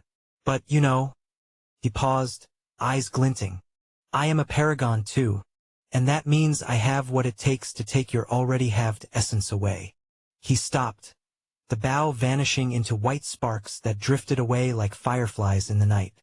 "While I earnestly yearn to defeat you for how badly you broke the hearts of all young soldiers who looked up to you, I am well aware that in the end, it's not my job to do so. There's only one person who can truly take care of you." His voice hardened, resolve sharpening his features. "However, even if it means I die, I have to make you pay somehow. I have to make my brothers proud and leave a crude scar on the Burning Storm who betrayed the vision of the government." A dark frown shadowed Burning Storm's eyes, yet despite this, his green eyes glimmered with a ghastly handsomeness that seemed almost supernatural. He released the claymore, already summoning another set of weapons. Whirlwinds of sparks enveloped both his hands, dancing like angry spirits waiting to take form. But in that moment of transition, the young soldier blazed forward, covering the distance with blurring speed. He reached Burning Storm and lifted his entire body into the air. As he did, his form began to unravel, revealing something else beneath, something inhuman. Wicked, powerful black talons crashed down toward Rizel, but he vanished from their path, causing the talons to pulverize the ground where he had stood. The massive claws squeezed the chunk of stone they'd grabbed, reducing the rubble to dust with terrifying ease. Standing on the shattered ground were 2 enormous talons, black as if they'd been dipped in the ink of midnight itself. Chapter 930. The Cockatrice. What loomed before Burning Storm defied nature itself. A twisted aberration that haunted the line between magnificence and monstrosity. From talons upward, its body wore obsidian like a second skin, black as charred bone, gleaming with the luster of polished jet. Its scaled legs, corded with raw power, ended in claws curved like harvesting sickles, carving deep wounds into the earth with each step. Shadows clung to the midnight of its limbs like desperate lovers, as though the ground itself dared not reflect such darkness. Above the talons, however, the beast transformed into a specter of feathers and flesh. The remainder of its body wore pearlescent white, not soft or inviting, but cold and dangerous, like frost crystallized over ancient armor. Its feathers caught the moonlight in ripples of silver as it moved, fluid yet precise. The ridges of its scaled chest expanded with each breath, glinting like ivory daggers beneath a sheath of coiled muscle. Massive wings unfurled like celestial banners torn from the sky itself, pristine white near the spine, but dissolving to soot black at the edges, as if flames had licked their tips and left behind permanent scars. Its head crowned the creature in grotesque splendor. A rooster's crest, jagged and regal, jutted forth in shades of frostbitten alabaster. White wattles hung from its beak like battle standards, unmarred save for the venom's breath that shimmered like morning dew in the cold air. Its eyes, calculating and ancient, pierced the darkness with silver fire, aware and unervingly intelligent. Paragon Rizel watched without surprise, his face a mask of cool appraisal. This man, despite his youth, bore the unmistakable mark of their kind. For this was the full manifestation of a paragon. Being a paragon means knowing the true form of your essence. A connection so profound it bridges you closer to your soul source than ever before. This sacred knowledge reawakens the hereditary traits and celestial characteristics of constellations, weaving them back into the tapestry of existence. For paragons, essence manifestation simply meant assuming the true form of your essence. It transcends metaphor, becoming physical, tangible, real. You transform into a walking embodiment of pure essence. Monsters followed different rules, yet the fundamental principles remained surprisingly similar. Essence manifestation begins with your essence's relationship to your environment, but the journey starts within. Your essence recognizes you as part of that environment, the first territory it must claim. Only after it has bonded with you, reshaping your very being to conform to its nature, does it reach outward to affect your surroundings, imprinting your will upon reality itself. Though Paragon Rizel had believed this phenomenon belonged exclusively to luminaries, he'd been puzzling over what truly defined a luminary and the heights of power such beings might reach. The clash between the abyssal Belial and one of Ral's summons had illuminated the path to his conclusion. Monsters existed as natural embodiments of essence. They required no grotesque transformation to transcend humanity because they had never been human. Their otherworldly nature granted them the freedom to bypass the first stage, allowing them to immediately subjugate their surroundings with raw will. This revelation had kindled Burning Storm's desire to ascend to luminary status into a roaring flame.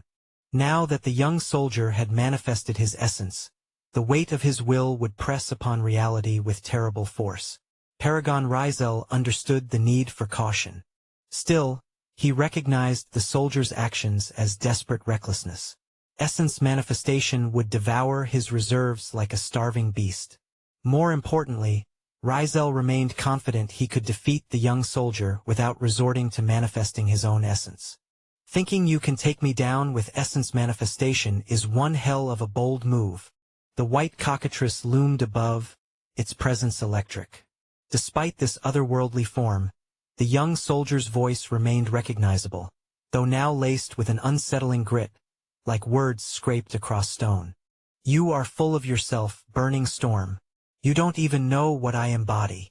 Boy, you're a bastard. The young soldier's beak parted in a savage snarl, rage rippling through his transformed body. How dare you! A growl tore from his throat as he lunged forward, taking mountain-crushing strides toward the paragon.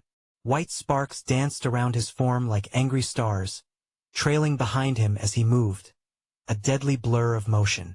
Both obsidian talons crashed into the earth where Rizel had stood moments before. Paragon Rizel twisted away, his body spinning out of danger by a hair's breadth. His eyes narrowed at the deep gorges left behind, cold lacerations torn into the earth as though reality itself had been wounded. The cockatrice was powerful, no doubt. Rizel extended the twin swords in his hands, swinging them in sharp, precise patterns, testing the weight of his limbs.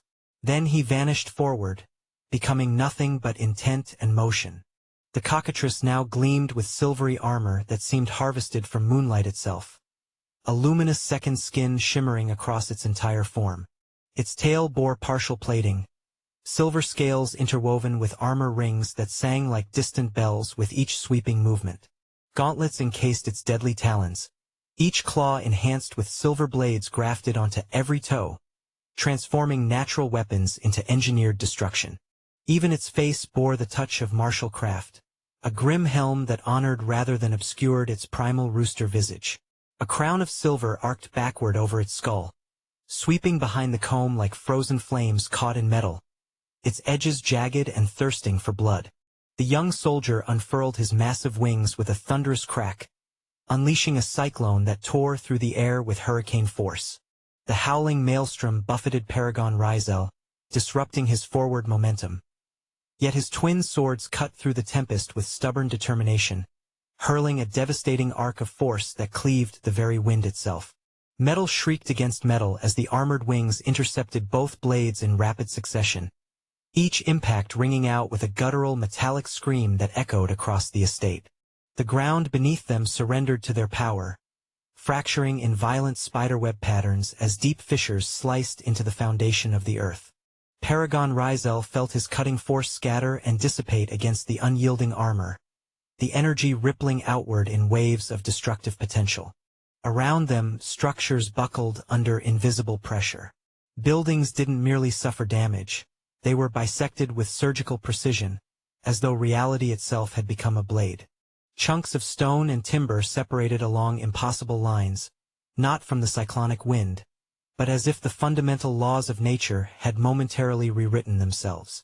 The world responded with a soul-wrenching groan that vibrated through bone and sinew, a primal sound suggesting the very fabric of existence might tear apart at the seams. Their surroundings bore witness to the clash, marked as if some colossal titan had dragged an immeasurable sword across the estate. Ancient roots snapped, walls collapsed, and windows exploded into glittering shards, all casualties of a confrontation that had barely begun. And Burning Storm had not even unleashed his essence manifestation. Chapter 931. Essence Fire. The armored cockatrice lunged again, its massive form surprisingly agile as it twisted midair. Its silver-plated beak snapped like a guillotine, missing Burning Storm's shoulder by mere inches. The air itself seemed to part before the creature's strike, creating a vacuum that pulled at Rizel's clothing. Burning Storm pivoted, twin swords singing through the air in a deadly cross pattern.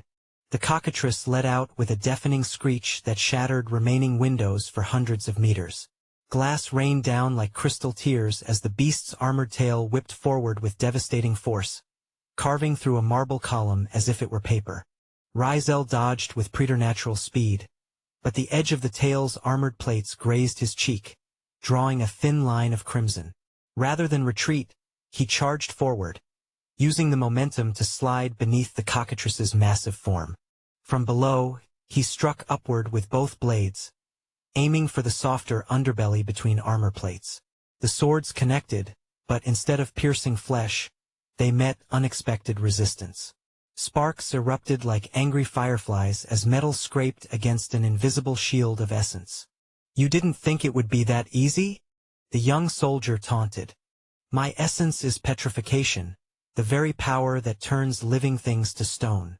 The ground beneath Burning Storm's feet began to crystallize, stone creeping up his boots like hungry vines. Rizel leapt backward just as the transformation reached his ankles, shattering the partially transmuted stone with raw force. "Impressive," Burning Storm acknowledged, his emerald eyes calculating. "But petrification requires sustained focus. And I won't give you that luxury." He vanished in a blur of motion, reappearing behind the cockatrice. His twin swords merged into a singular great blade in mid-swing, the transformation so seamless it seemed like sleight of hand. The unified weapon hummed with barely contained power as it arced toward the beast's spine. The cockatrice spun with uncanny speed, its armored wings forming a protective cocoon. The impact sent thunderous vibrations through the air, creating ripples of force that tore through the remaining structures around them. What had once been an elegant estate now resembled a war zone, rubble and destruction stretching as far as the eye could see. The creature snarled, silver eyes narrowing. "You're holding back. Show me your true form, traitor. Show me the flames that earned you your title." Paragon Rizel's face remained impassive, but something dangerous flickered behind his emerald gaze. "You wish to see fire?" With a controlled exhale, Burning Storm altered his stance.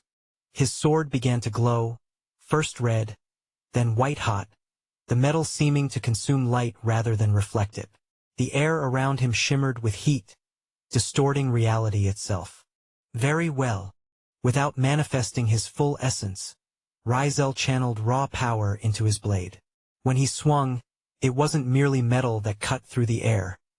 It was concentrated force, devastating in its purity. The sword left trails of superheated air in its wake, creating a vacuum that imploded with deafening force. The cockatrice raised both armored wings to block, but this time, the impact sent it sliding backward, talons gouging deep trenches in the earth. Its silver armor glowed cherry red where Rizel's blade had connected, the metal warping under extreme heat. For the first time, uncertainty flickered across the creature's inhuman features. Burning Storm pressed his advantage, each step creating small craters in the ground, each swing of his superheated blade unleashing waves of concentrated force. The cockatrice parried and dodged with increasing desperation, its movements becoming more defensive than offensive. "This is but a fraction of my power," Paragon Rizel stated, his voice carrying over the cacophony of destruction. "You speak of betrayal without understanding the greater vision. There is no vision that justifies alliance with evil. Darkness. Destruction." The cockatrice spat a glob of venomous essence that sizzled through the air. Burning Storm sidestepped the projectile, which struck a fallen pillar behind him. The marble instantly crystallized, turning to solid stone with veins of silver running through it. "You are nothing but a narrow-minded fool. All of you," Burning Storm replied, his blade now leaving afterimages as it sliced through the air. "The lieutenant you so faithfully serve keeps you blind to the true threats." The cockatrice unleashed another cyclonic blast from its wings, but this time, Rizel didn't attempt to cut through it. Instead, he planted his feet firmly, his blade held vertically before him. The wind howled and tore at his clothing, but he remained unmoved, a statue in the eye of the storm. When the gale subsided, Burning Storm stood unscathed, a thin smile playing at the corners of his mouth. He thrust his sword skyward, and the air around him ignited, not with common flame, but with essence fire. A mesmerizing dance of emerald and gold that consumed nothing yet radiated terrible heat. The fire spiraled up his arm, across his shoulders, down his spine, until his entire form was outlined in burning light. The cockatrice took an involuntary step backward, its silver eyes wide with primal fear. Rizel explained calmly, "This isn't full manifestation, it's merely a taste." With a flick of his wrist, he sent a wave of essence fire hurtling toward the creature. The cockatrice crossed its armored wings before it, essence gathering to create a shield of petrifying energy. Fire met stone in a catastrophic collision that sent shockwaves rippling outward. The ground beneath them split open, revealing the foundation stones of the buildings around. Through the chaos, the cockatrice lunged forward, one talon extended in a desperate strike. Its claws, now glowing with obsidian petrifying essence, aimed straight for Paragon Rizel's heart. Burning Storm pivoted at the last possible moment, the talon missing his vital organs but tearing through his side. Blood and fire mixed as he spun away, his own blade slicing across the cockatrice's shoulder joint where armor plates met. Crimson ichor sprayed from the wound, sizzling where it touched Rizel's essence fire. The creature shrieked in pain and fury, its injured wing drooping slightly. They circled each other, both wounded, both deadly. The young soldier's manifestation was impressive but draining his reserves rapidly. Already, the edges of his armored form seemed less solid, the silver of his eyes flickering like a guttering candle. "You can't maintain this form much longer," Burning Storm observed, his own wound already cauterizing from the heat of his essence fire. "Yield now, and live to fight another day." The cockatrice spat, gathering its remaining strength. "I would rather die than yield to a traitor." The air between them grew heavy with concentrated essence, reality itself bending under the pressure of their opposing wills. The cockatrice's petrifying aura expanded outward, turning small debris to stone wherever it touched. Burning Storm's essence fire intensified in response, consuming and crushing the petrification effect with terrifying force wherever the two powers met. "So be it," Rizel said softly, almost regretfully. The cockatrice launched itself forward in one final, desperate attack, both talons extended, beak open in a silent scream of defiance. Its remaining strength poured into this last strike, turning its entire form into a missile of petrifying essence. Burning Storm did not dodge. Instead, he met the charge head-on, his blade held before him like a spear. As the distance closed between them, he channeled all his essence fire into the sword, causing it to shine with unbearable brightness. The collision was inevitable, devastating, and final. In that moment of impact, time itself seemed to hesitate. The emerald flames didn't merely burn. They compressed and sharpened along the edge of Rizel's blade, becoming a cutting inferno with crushing weight. The petrifying force of the cockatrice met this dual-natured essence, creating a nexus of power that hovered between them like a newborn star. Then, with a sound like the world taking its final breath, the balance broke. Burning Storm's essence pressed upon reality with its crushing will despite not fully manifesting his essence. The emerald flames spiraled around the blade in tightening bands, simultaneously slicing through the cockatrice's defenses while compressing with gravitational force. The sword pierced through the nexus not just with sharpness but with overwhelming pressure, cleaving through armor as the fire weight behind it crushed essence and will alike. The creature's momentum carried it forward onto the sword even as Rizel's cutting flames raced along the metal. Where they touched, the cockatrice's form didn't simply burn. It collapsed inward, compressed and sliced from within by the dual nature of Burning Storm's essence. Armor plates didn't melt but imploded, crushed by invisible weight before being severed by emerald-edged fire. The young soldier's scream, human once more as his manifestation faltered, echoed across the ruined estate. His form flickered between beast and man, essence and flesh, the magnificent armor not crumbling but compacting into itself before being sliced apart, falling away like precisely cut fragments and vanishing into sparks. Paragon Rizel withdrew his blade in a single, clean motion, stepping aside as the young soldier collapsed to his knees.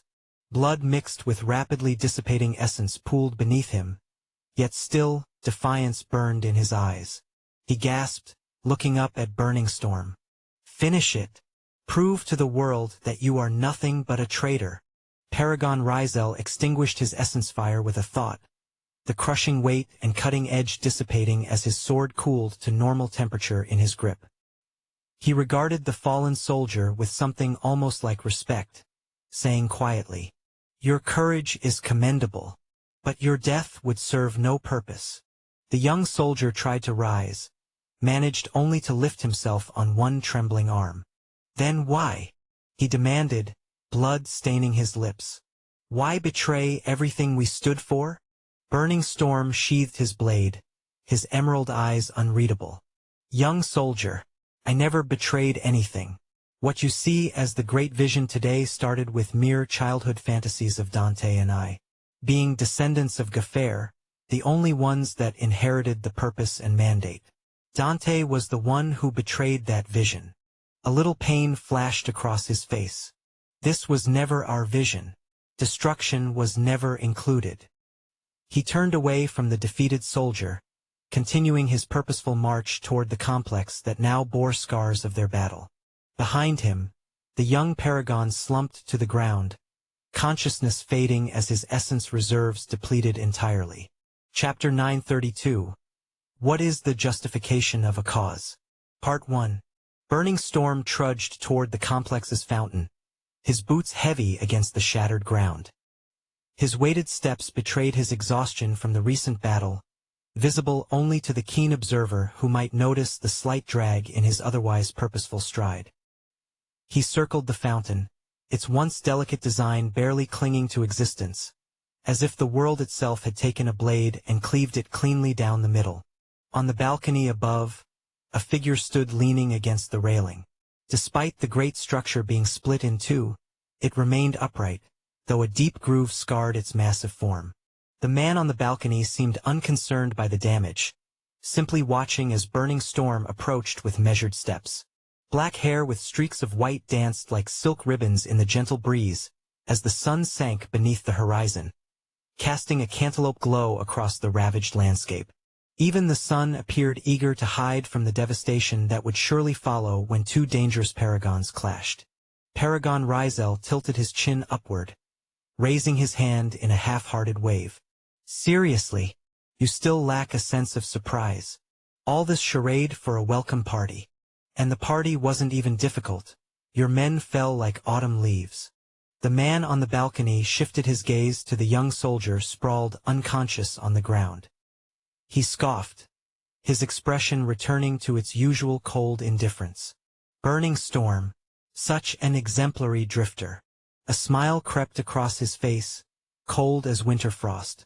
Ah, if Riemgard did not exist, I'm certain you'd be the strongest paragon in all the Central Plains.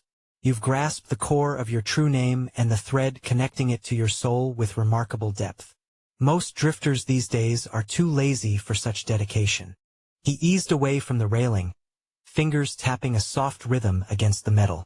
You managed to release your will upon the physical realm without fully manifesting your essence. Defeating a paragon without essence manifestation is an impossible feat, yet you make it look like child's play. Burning Storm tilted his face skyward, a wry grin splitting his lips. You're just going to sing my praises? TSK. You truly are formidable. Damn. Acknowledging it again makes the reality of your strength hit me like a hammer. His voice faded to a whisper, which makes me grateful for my meticulous planning. Paragon Rizel fixed him with an unwavering stare, barely containing the inferno of rage smoldering in the depths of his emerald eyes. A heartbeat passed before his voice thundered forth, each word a seismic tremor through the air. Dante, where is my wife? A maniacal grin sliced across Lieutenant Dante's face. Despite the smile, he radiated an arctic menace as he shrugged with calculated indifference. She's quite stubborn, that one, clinging to life by threads, yet still refusing to give me what I seek. Rizel's face transformed into a tempest of fury. Dante, if anything happens to my woman, killing you will not be enough. Dante arched an eyebrow before curling his lips with contempt. Oh please, after everything you've endured in Lithia and here, you're nothing but a walking corpse. You think you can even scratch me? Even if you summoned your essence manifestation, it would be pitiful. You've already drained yourself releasing your will upon the world. His gaze pierced the paragon like ice shards. Your body might never know fatigue because of your talent's nature, but your essence pool is as finite as anyone else's. And when it runs dry, you become more vulnerable than the weakest among us. Rizel glared up at his former friend, hatred blazing in his eyes. Lieutenant Dante wasn't wrong. In fact, he struck devastatingly close to the truth. Despite his reluctance to tap his essence reserves, Rizel had done just that. What happened in Lithia had forced his hand, and the 11-hour flight here had drained him further. A paragon's essence pool might appear bottomless to outsiders, but paragons themselves knew the cruel reality of its limits. In this case, the situation grew dire because Dante's particular talent made him a nightmare opponent for Rizel specifically. In essence manifestation, Dante wielded phantasmal forces of echo, an ability to replicate his own attacks or those of his enemies in devastating cascades. Fighting someone like him with essence manifestation spelled doom under normal circumstances. Attempting it while essence depleted was suicide. Yet Burning Storm allowed none of these fears to betray themselves on his weathered face. Instead, he scowled at the lieutenant. Spare me the lecture. You've never bested me in the past 20 years. Weakened or not, I'll make you quake before I'm done. Lieutenant Dante's expression twisted with visible contempt. He swung his legs, shattering the balcony railing. Stone fragments exploded in every direction like shrapnel. Walking the length of the broken railing, he launched himself into the air. A leap that defied physics, covering large distance before cratering the ground mere feet from Burning Storm. Rizel, must we walk this path? Think about it, the dream we shared as innocent children. I've never abandoned it. I've clung to that vision with stubborn devotion. If anything, serving in the government strengthened my resolve, opened my eyes to the necessity of disciplined evil in this world. It showed me the wisdom in Gafares' vision. Compassion threaded through his voice like silk. You remember, don't you, our childhood debates? You once argued Gafare was justified in his actions. You said that while many perished, his cause birthed an age that far outweighed the cost. People die every day, whether for noble causes or simple mortality. Death never ceases. People understood their death and followed Gafare anyway. He paused, boring into his friend's eyes with an expression shadowed by melancholy. You taught me these truths, Rizel. What changed you? What happened to the man who showed me the way? Why are you becoming everything you despised? Why are you growing weak? Why are you becoming like your father?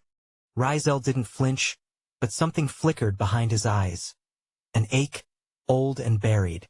He took a single step forward, each movement deliberate as granite. His voice emerged calm, yet a storm writhed beneath its surface. Indeed, I was a fool once. I thought logic alone could justify sacrifice, that the dead were merely numbers in our grand equation. His gaze locked with Dante's, unyielding, sorrowful. I told myself Gaffer was right, that the future demanded blood as its price, that we were architects of tomorrow, not executioners of today. His breath came sharp, ragged. But then I watched my father sign away the lives of an entire city like it was ink on parchment. No regret, no hesitation, and I realized he had become blind to everything but his vision. Rizel's fists clenched at his sides. He stopped seeing people, mothers, children, men begging for one more sunrise. And I was marching down that same blood-soaked road. Dante scoffed, but Rizel pressed on without pause. Then she found me. His voice softened, dropping into reverence. She taught me that every soul carries weight, that the true strength of a dream lies in the hands it uplifts, not the ones it crushes beneath its heel. His eyes blazed, not with rage, but with unshakable conviction. She made me see what we never could, Dante, that even a single life remains worth fighting for if it means preserving our humanity. Dante's face darkened like thunderclouds gathering. His jaw tightened into stone. She made you soft. A smile tugged at Rizel's lips, gentle as morning light. No. She made me see. For the first time in my cursed existence, I looked upon the world and wept for its beauty. Chapter 933. What is the justification of a cause? Part 2. Dante tilted his head. So let me get this straight, Rizel. You left me, betrayed the people because you fell in love. Paragon Rizel smiled softly. His face was pale and dark. That's a wholesome way to put it, Dante. But I never left you. I had always been with you. What we believed in was monstrous. Monstrosity is what saves the world. Rizel. We need monsters to reshape this world. Dante's voice cracked like thunder. Monsters grow everywhere. Whether for a just cause or a greedy one, there are monsters all around us. And they don't walk around with hideous skins and vicious fangs. They look like you and me, Rai. They look like you and me. His face turned darker, fiercer. He stepped forward, his focus laser-sharp on Paragon Rizel. His hands cut through the air as he spoke. You tell me, Rai, tell me, who's going to save us from ourselves when the strangest ones among us delude themselves with righteousness? You want to retain your humanity? His lip curled. That's rather selfish of you. He paused. His dark gaze grew darker. His lips pressed together as a subtle, dangerous light began to dance in the depths of his eyes. You know what? I've always known. I've always known you were selfish. You think only of yourself, and when you fell in love with Leary, you became even more selfish. Don't sell me stupid stories about retaining humanity. Now that you have something to lose, you restrain yourself, you tame the monster you've always been. You claim you left the government because you couldn't stomach the evil your father continued to allow. You hated yourself when you were with him, felt trapped, needed liberation. So you took a leap. Dante's breath came shaky, his voice threatening to tremble. At the time, I tried to understand you. Veiled Light was a greedy man, after all. He was the kind of person who didn't let the government prosper, weak, greedy, and wicked. I understood your sentiments and supported them. In fact, I was optimistic. Since you were an ascendant and I was merely a savant, I was optimistic that you'd perhaps finally begin to move forward the greater vision we've always shared. But there was nothing from you. He chuckled dryly and continued. But I took no offense. You were quite the forgetful man after all. I took no offense. Instead, I worked something out. I worked hard and finally became an ascendant, only to hear that you had become a paragon. You were finally at that point of power where you could seize hold of our vision and begin making it real. His voice dropped to a somber chord. But there was nothing, Rai. Nothing. He chuckled again. I made every excuse in the world for you. Eventually became a paragon myself. After months and months of hunting your location, I came to you, spoke to you, and asked you to join me. Rizel Verstrid. You declined me.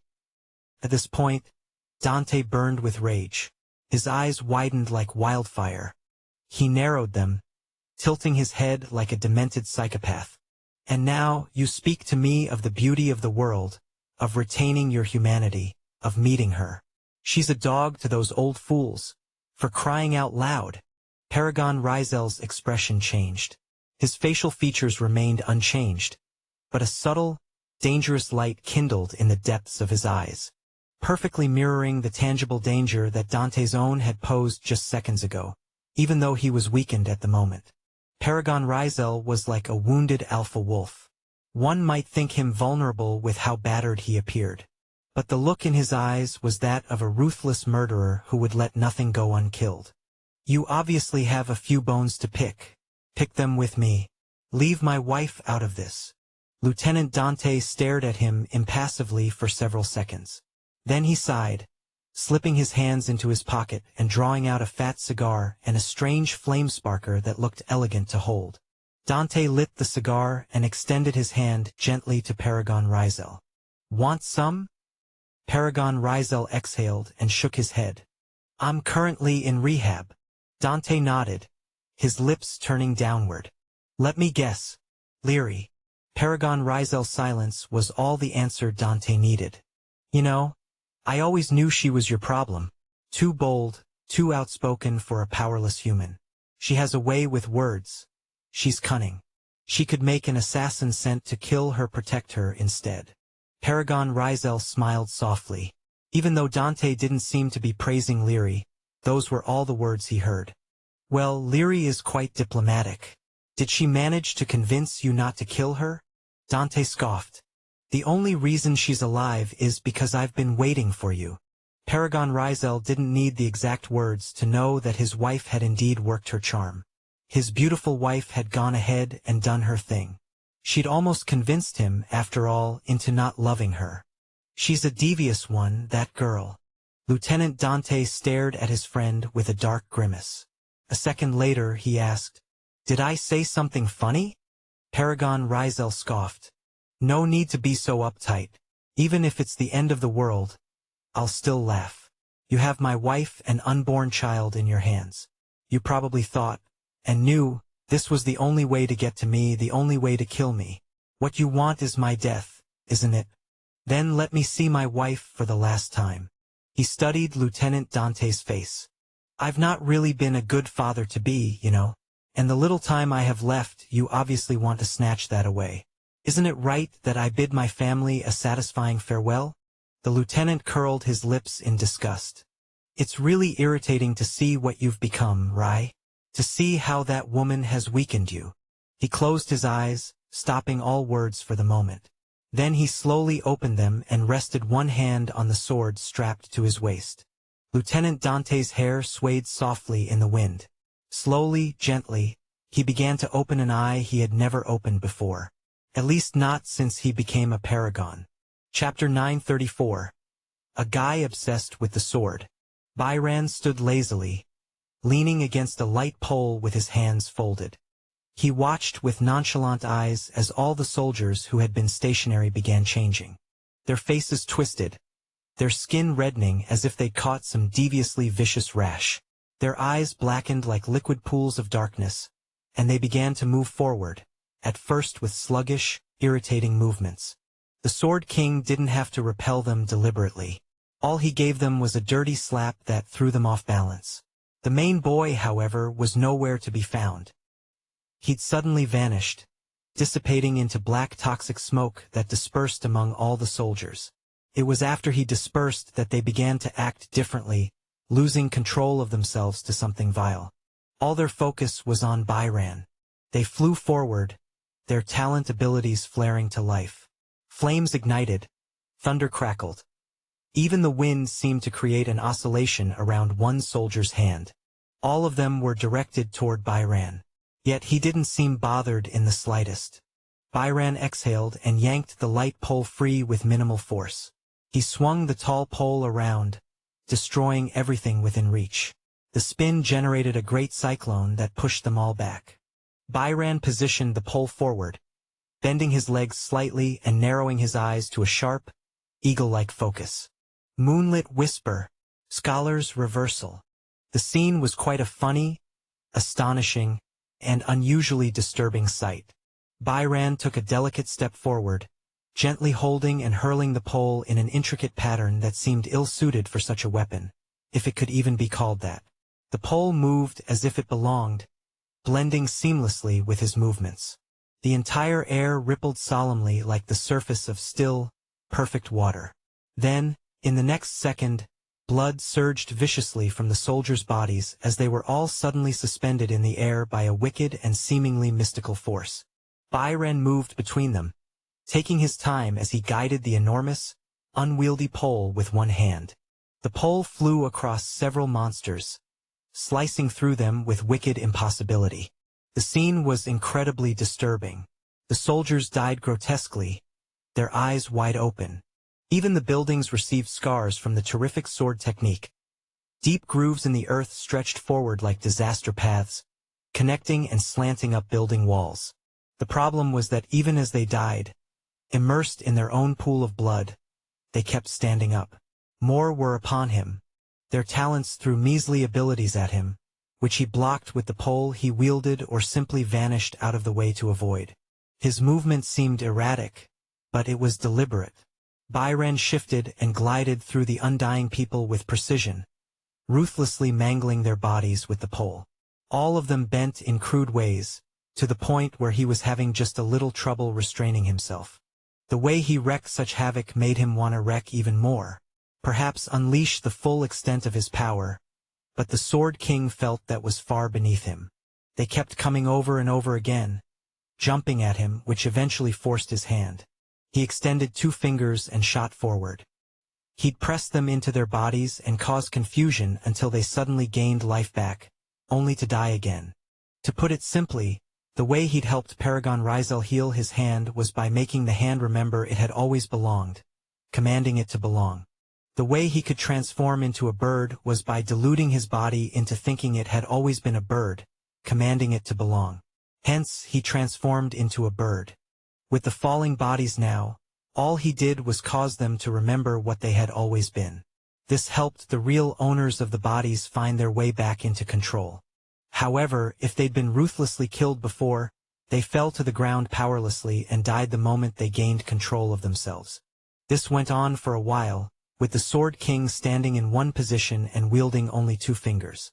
Eventually, many lay around him, permanently dead, while others reeled back in confusion. The Sword King himself stood with an impassive gaze, seemingly unimpressed by what anyone would watch with heavenly reverence. Finally, the black mist that had flowed into people began to flow out, as though it had been fully ejected. Actually, it had, because what Byran did was force it out of where it didn't belong.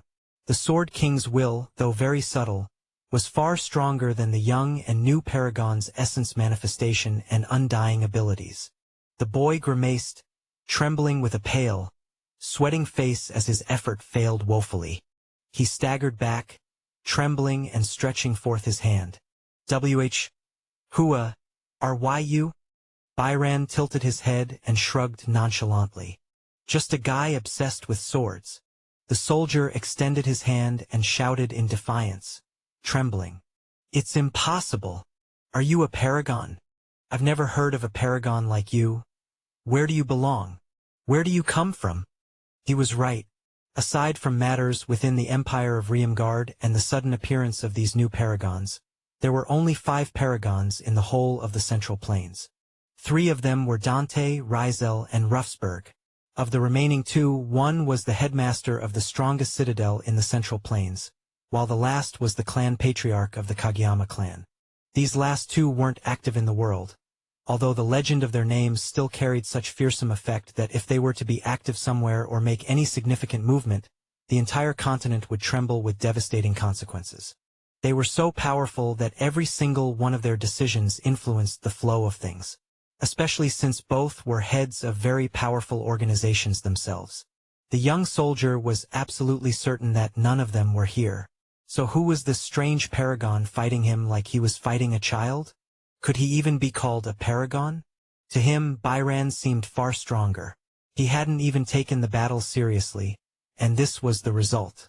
He wielded a pole as a sword, clearly not even considering things seriously, taking the boy for a joke. The boy wanted to run, but then again, he was infuriated, consumed by anger. He wanted to make a difference, make this strange man start taking him seriously. A wry grin slowly crept upon his face. You'll need to start getting serious from here on. Since you've forced my hand, don't complain, stranger. Chapter 935, 300,000 strike in different swords, all in one strike. Byron's eyes remained fixed ahead, his face carved from stone. The young soldier's words might as well have been wind whistling through empty branches. They left no mark on him. The soldier had already raised his trembling hand, light bleeding from his fingertips as he carved a rune of light into the air. Sweat beaded his forehead, mixing with the steady trickle of blood seeping from his nose. Each movement looked like he was trying to lift a mountain with his bare hands. Above them, reality tore apart. A shimmering blue wound opened behind the demented soldier, its edges spreading like a ripple in still water. The earth itself seemed to hold its breath as something vast began to emerge from within. Byron's eyes became slits. Northern had suspected the truth all along. That strange rift in Lithia had been no accident.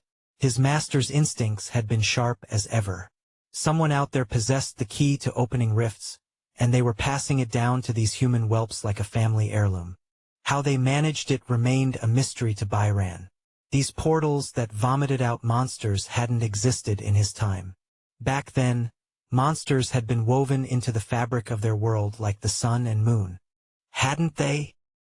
His brow furrowed as the memories shifted like sand beneath his thoughts. The questions fell away as the creature began to reveal itself. First came the stench, thick and choking, like a battlefield left to rot under the summer sun. Death itself seemed to pour from the rift, coating the air in invisible filth. Byron muttered, though the words barely captured the putrid reality. The smell of death. Power radiated from the beast like heat from a forge. Each footstep sent shockwaves through the ground, announcing its arrival with the force of a small earthquake. This was no ordinary demon. This was something that should have sent entire armies running for the hills. The soldier stood his ground despite trembling legs. Paragon, perhaps, but still just human. Still breakable. The pieces clicked into place like tumblers in a lock. Someone handed this to him, along with those other tricks up his sleeve. The soldier's talent had become clear during their brief dance. The impure and simple art of death. Immortality that bent like a willow in the wind, never quite breaking, no matter how hard the storm blew. The man had been stealing body parts like a child stealing sweets, using others as his personal flesh market. And those slaps Byron had delivered, each one powerful enough to crack boulders, had barely left lasting marks. The soldier's body was like putty, reshaping itself after every blow, an infuriating mockery of mortality. The creature's legs crashed down like falling trees, each step sending tremors through the earth as it emerged with the bearing of an ancient king. A living mountain of flesh and calm fury, the creature moved among the buildings as if they were mere saplings in its path. Its legs, massive pillars carved from primordial stone, groaned beneath moss-covered hide that seemed to pulse with its own verdant life. Hidden deep within its skull, the creature's eyes peered out like forgotten stars. They had witnessed eons pass, held wisdom older than memory, yet now they reflected nothing but the hollow stare of death itself. From either side of its trunk, curved tusks jutted into the air like scythe blades forged by titans. Each one could reduce a city block to rubble with a single sweep, turning stone and steel into dust with casual indifference. Moss clung to every inch of its body, transforming the monster into a walking ecosystem, a mountain that breathed and moved with terrible purpose. Even Byron, with all his accumulated power, felt something cold settle in his stomach at the sight. What force could fell something this ancient?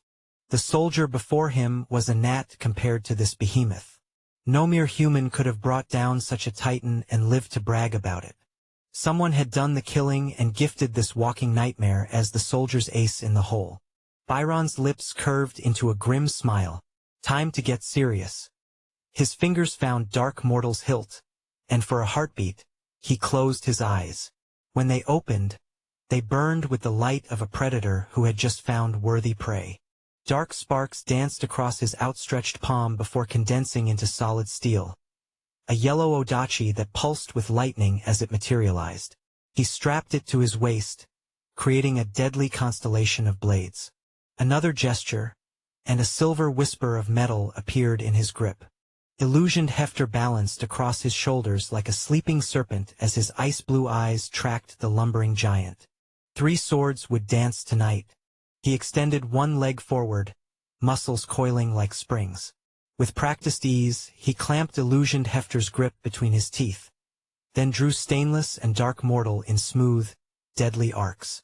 Triple steel gleamed in the dying light as Byron's eyes became chips of winter frost, their gaze dropping the temperature around him by degrees.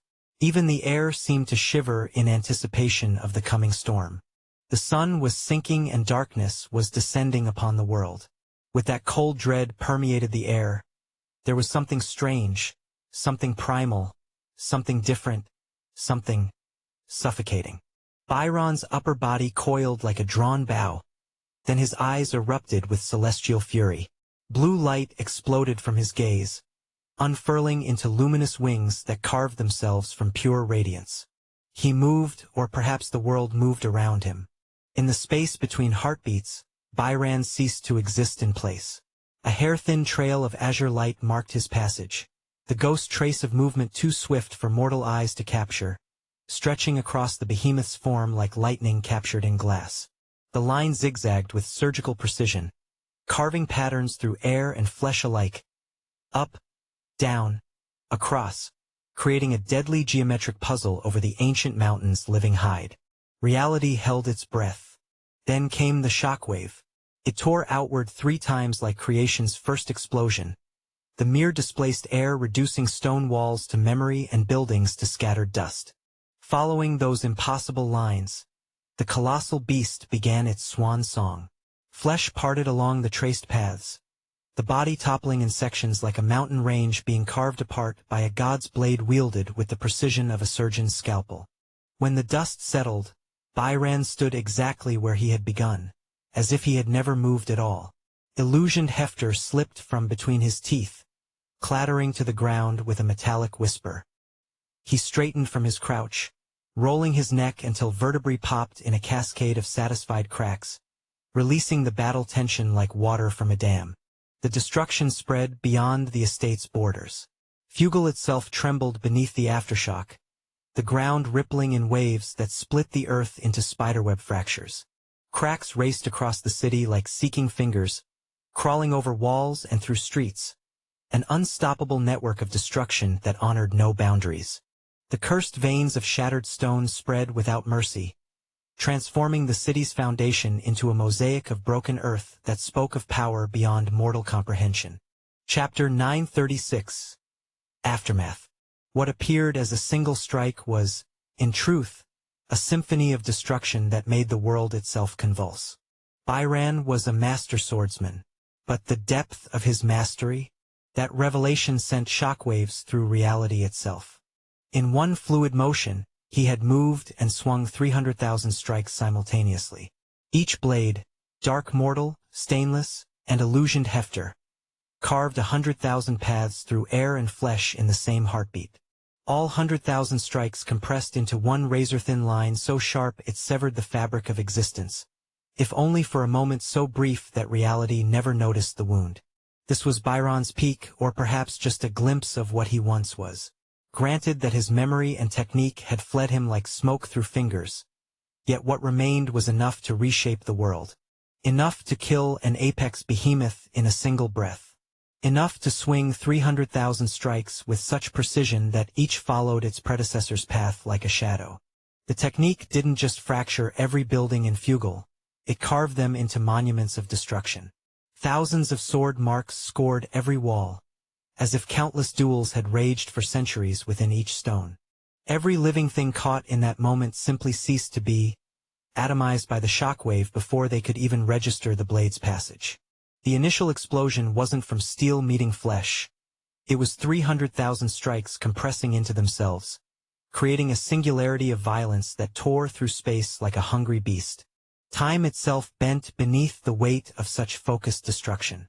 The moment the strikes coalesced folded into the moment they tore through the monster, creating a strange temporal echo where cause and effect danced together. The secondary effects rippled outward like aftershocks of an earthquake. Tremors raced through Fugel's foundations and beyond, spreading cracks like spider webs across the earth. In the surrounding forest, trees swayed as ancient instincts drove creatures into panicked flight, their primitive minds screaming warnings that predators of a different order now walked the world.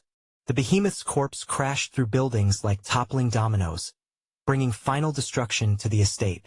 Then silence, thick and absolute, descended over the graveyard of a battlefield. Everyone was gone, erased from existence before their minds could process their final moments. Even the young soldier who had orchestrated this entire dance with death. Such a waste. He never got to witness the sublime artistry he'd forced from Byron's blades. Byron's shoulders rose and fell in dismissal. It's no surprise. Only one person has ever. The thought trailed into fragments. Someone had watched him fight at this level before, but their face swam beyond memory's reach, leaving only bitter aftertaste on his tongue. His gaze swept the devastation. Buildings lay in ruins, some reduced to mountain-sized heaps of rubble, others simply gone as if they'd never existed. 3 massive chunks of stone flesh had become part of the landscape now. The behemoth's body merged with earth and edifice, its strange essence already beginning to transform the estate into something different, wild, as if the creature's death was seeding new terrain with alien nature. The Sword King wandered empty streets that moments ago had buzzed with soldiers' grueling voices. Now not even a single boot or belt buckle remained to mark their passing. He hawked and spat, the sound harsh in the unnatural quiet. Spineless idiots. The battle raging before the government's unification complex was a catastrophe given form. Craters gouged the earth like wounds from titanic hammers, while 2 figures painted streaks of green and red light across the devastated landscape. They moved beyond sight. The eye could only catch their afterimages, twin comets leaving destruction in their wake. Reality itself groaned beneath the weight of their clashes. Each impact threatened to crack the world's foundations, sending shockwaves that turned solid matter into memory. The ornate fountain, once the complex's crowning jewel, disintegrated when Burning Storm's kick connected with Lieutenant Dante. Compressed vile force exploded on impact, reducing carved stone to sand that scattered like a dying breath. Dante tumbled through the devastation, his body grinding a furrow through the earth as momentum carried him through the complex's wall. He emerged moments later, water dripping from his face, only to charge back into the fray with renewed fury. The battle escalated beyond mere combat. Each exchange became heavier, more destructive, not for the paragons who danced their deadly waltz, but for everything caught in their orbit. The complex walls cracked under ambient pressure. The estate grounds trembled with sympathetic destruction. 2 of Central Plains' known paragons were tearing each other, and everything else, apart. Despite bone-deep fatigue, Paragon Rizel matched Lieutenant Dante's every strike with desperate precision. Dante commanded Echo with devastating mastery. Each sword swing rippled into 10 ghostly afterstrikes that carved through air and stone alike. Terror incarnate moved through Dante's blade. Every cut held enough power to split mountains, and receiving 10 such blows simultaneously had pushed Rizel to the edge of despair more times than he cared to count. The steel never touched his flesh, but the weight of each echoing strike crushed him like avalanches. Burning Storm had wrapped himself in layers of momentum, creating a shield that nullified most physical attacks. The technique worked, but its potency had diminished. He could thicken the momentum barriers until nothing, not even the crushing weight of Dante's strikes, could penetrate, but that would burn through his essence reserves too quickly. He needed to match blow for blow or risk collapse. Dante, by contrast, moved with the casual energy of someone barely breaking a sweat. Despite burning storms, labored breathing, and desperate defenses, Rizel knew his opponent was still holding back. The man had been using only his echo ability since the battle began, a fraction of his true arsenal. Then reality shattered.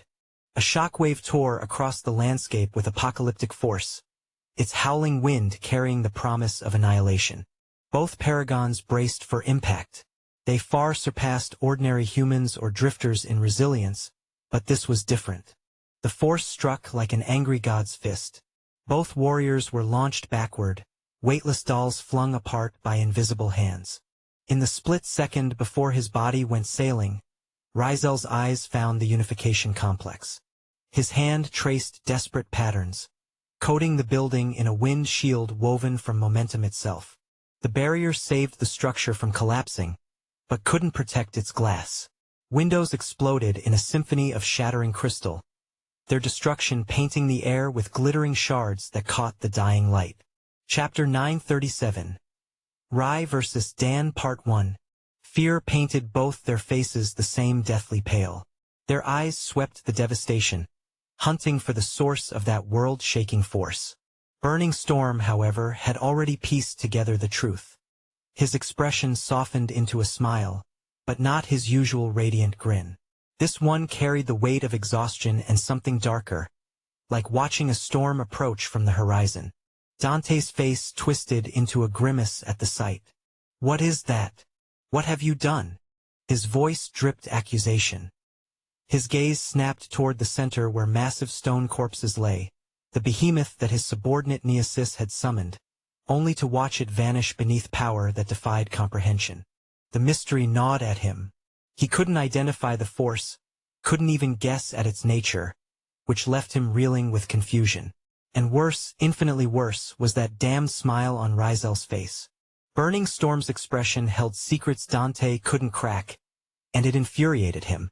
Paragon Rizel merely shrugged, his soft smile remaining infuriatingly intact. "What did I do? Nothing at all. I simply brought a friend who might render all your schemes worthless. Oh, and a disciple too, though he's sleeping at the moment. Things will become far more interesting when he wakes. Apparently, you two have already met." Dante's frown deepened into something ugly. "If you have time for taking disciples, you must have had plenty to spare. Meanwhile, I've been bleeding sweat for our vision. The same vision we once shared." His words hung in the air before bitterness overtook him. "What am I even doing, trying to reason with you? You've chosen your path. Your friend, your disciple, none of it matters. You're all going to die. Every last one of you." Lieutenant Dante straightened, neck bones popping as he rolled his shoulders. His fist clenched until knuckles went white. Then his fingers wrapped around his sword's grip with deadly intent.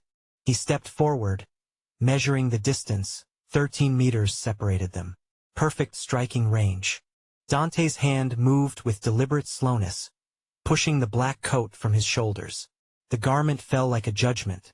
When it struck the ground, the impact shattered stone as if woven from lead rather than fabric. Cracks spiderwebbed outward, the earth protesting beneath the weight of something not meant for mortal realms. Paragon Rizel's eyes tracked the coat's descent, his throat working against a sudden dryness. When he looked back at Dante, understanding dawned cold and terrible. "You've opened your eyes, dropped all limits on your speed." His voice carried quiet recognition. "You must be serious about killing me."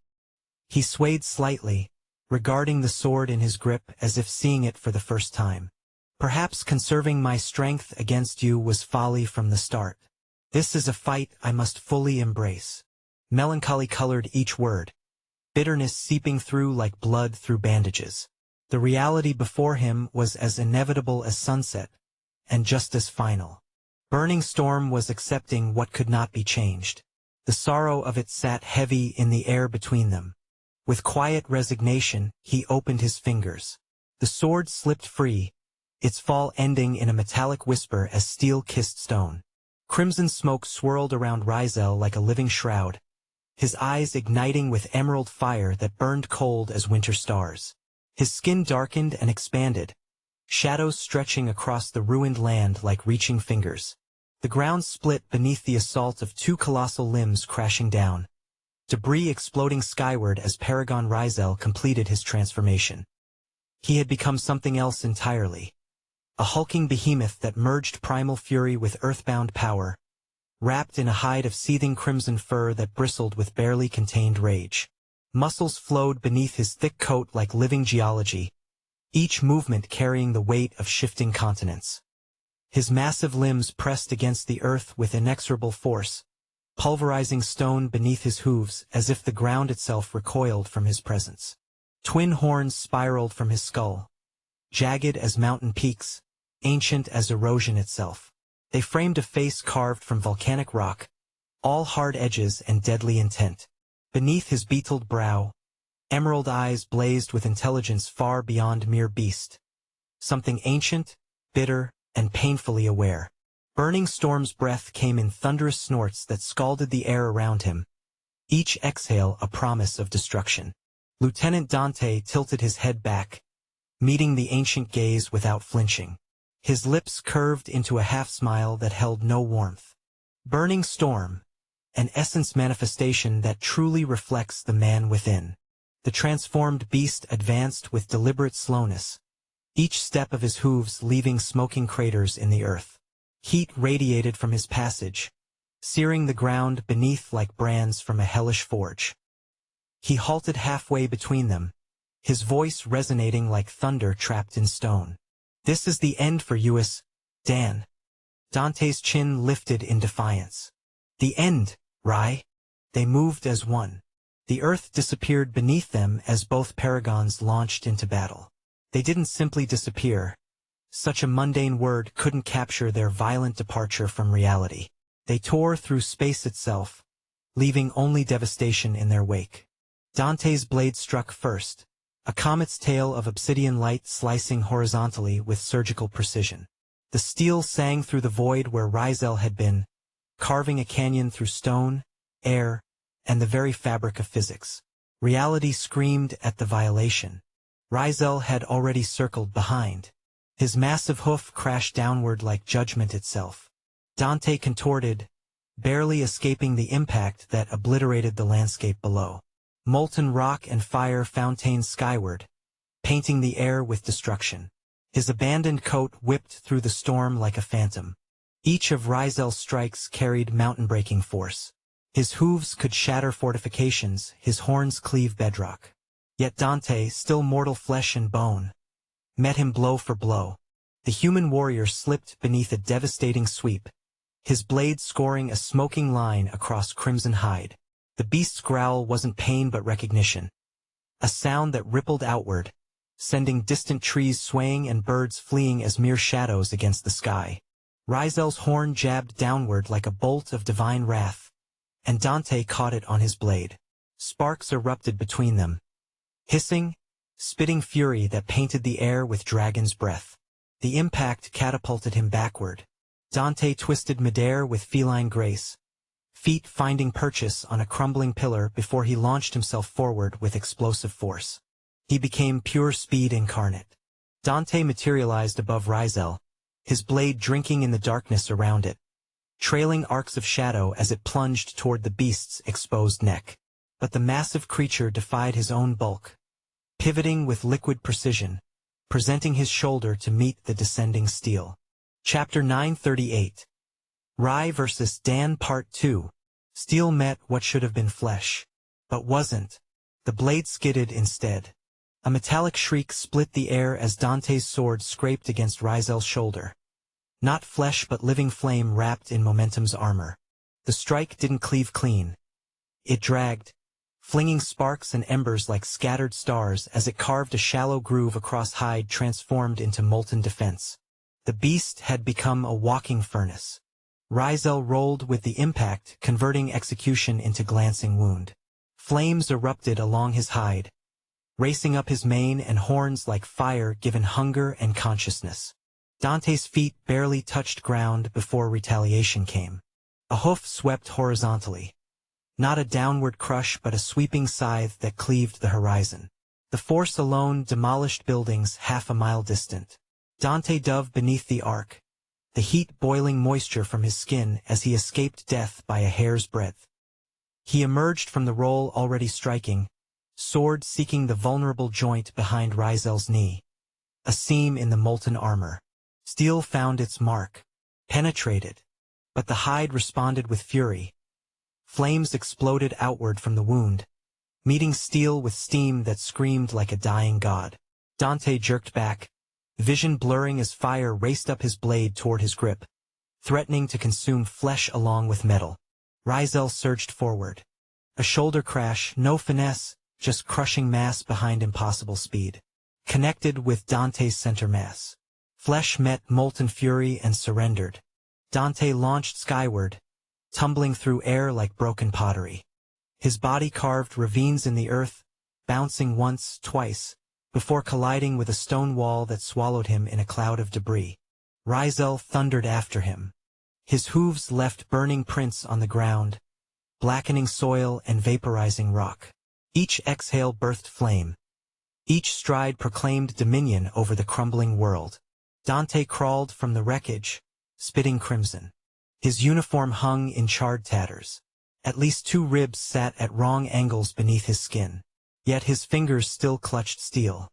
The beast's eyes locked onto him. Not mindless rage, but something older, calculating, merciless. Rizel drew breath, and his flames intensified, shifting from orange to white-hot soulfire that bent the air with its heat. He charged again. The earth split beneath his assault. Dante vanished, a blur, then nothing. He reappeared along Rizel's flank, blade extended like a predator's claw. The upward slash should have split any creature from hip to shoulder. But Rizel embraced the strike. Let the blade rake across his hide. Let steel meet living fire and fail to find flesh. Then his tail swept around. The appendage struck like a battering ram forged by angry gods. Air fled the world as Dante crashed through 2 trees before meeting a boulder that exploded on impact. Yet, impossibly, he rose. Blood streamed from his scalp. One eye puffed shut, ribs grinding agony with each labored breath. But his speed hadn't diminished. If anything, it transcended. Dante blurred again, cutting a low arc across the scorched earth. Sparks erupted from his boots as his blade found Rizel's thigh, biting deeper this time. A grunt rumbled from the beast. Instant retaliation. Twin horns descended like judgment made manifest. Dante released his sword. He leapt, seizing Rizel's horn with both hands.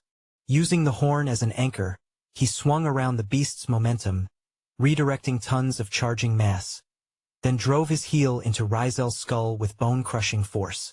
The creature stumbled, only fractionally, but it was an opening. Dante touched down, reclaimed his blade in one fluid sweep, and pivoted upward, driving steel toward Rizel's jaw. Contact. Sparks exploded. Metal shrieked against bone. The sword carved a channel but couldn't penetrate. Rizel's roar erupted, not agony, but awakening fury. Flame geysered from his back, a crimson tower reaching toward the heavens. Then Rizel struck. His jaws snapped shut with enough force to crack granite. Dante rolled clear by inches, leaving the beast's teeth to shatter stone where his skull had been moments before. Smoke engulfed them. Heat turned air into burning silk. Their arena had contracted to this crucible of fire and steel, where legend battled memory, and velocity danced with the inevitable. Both warriors gasped for breath. One transformed into living flame. The other, painted in crimson, trembling, yet his lips curved in savage triumph.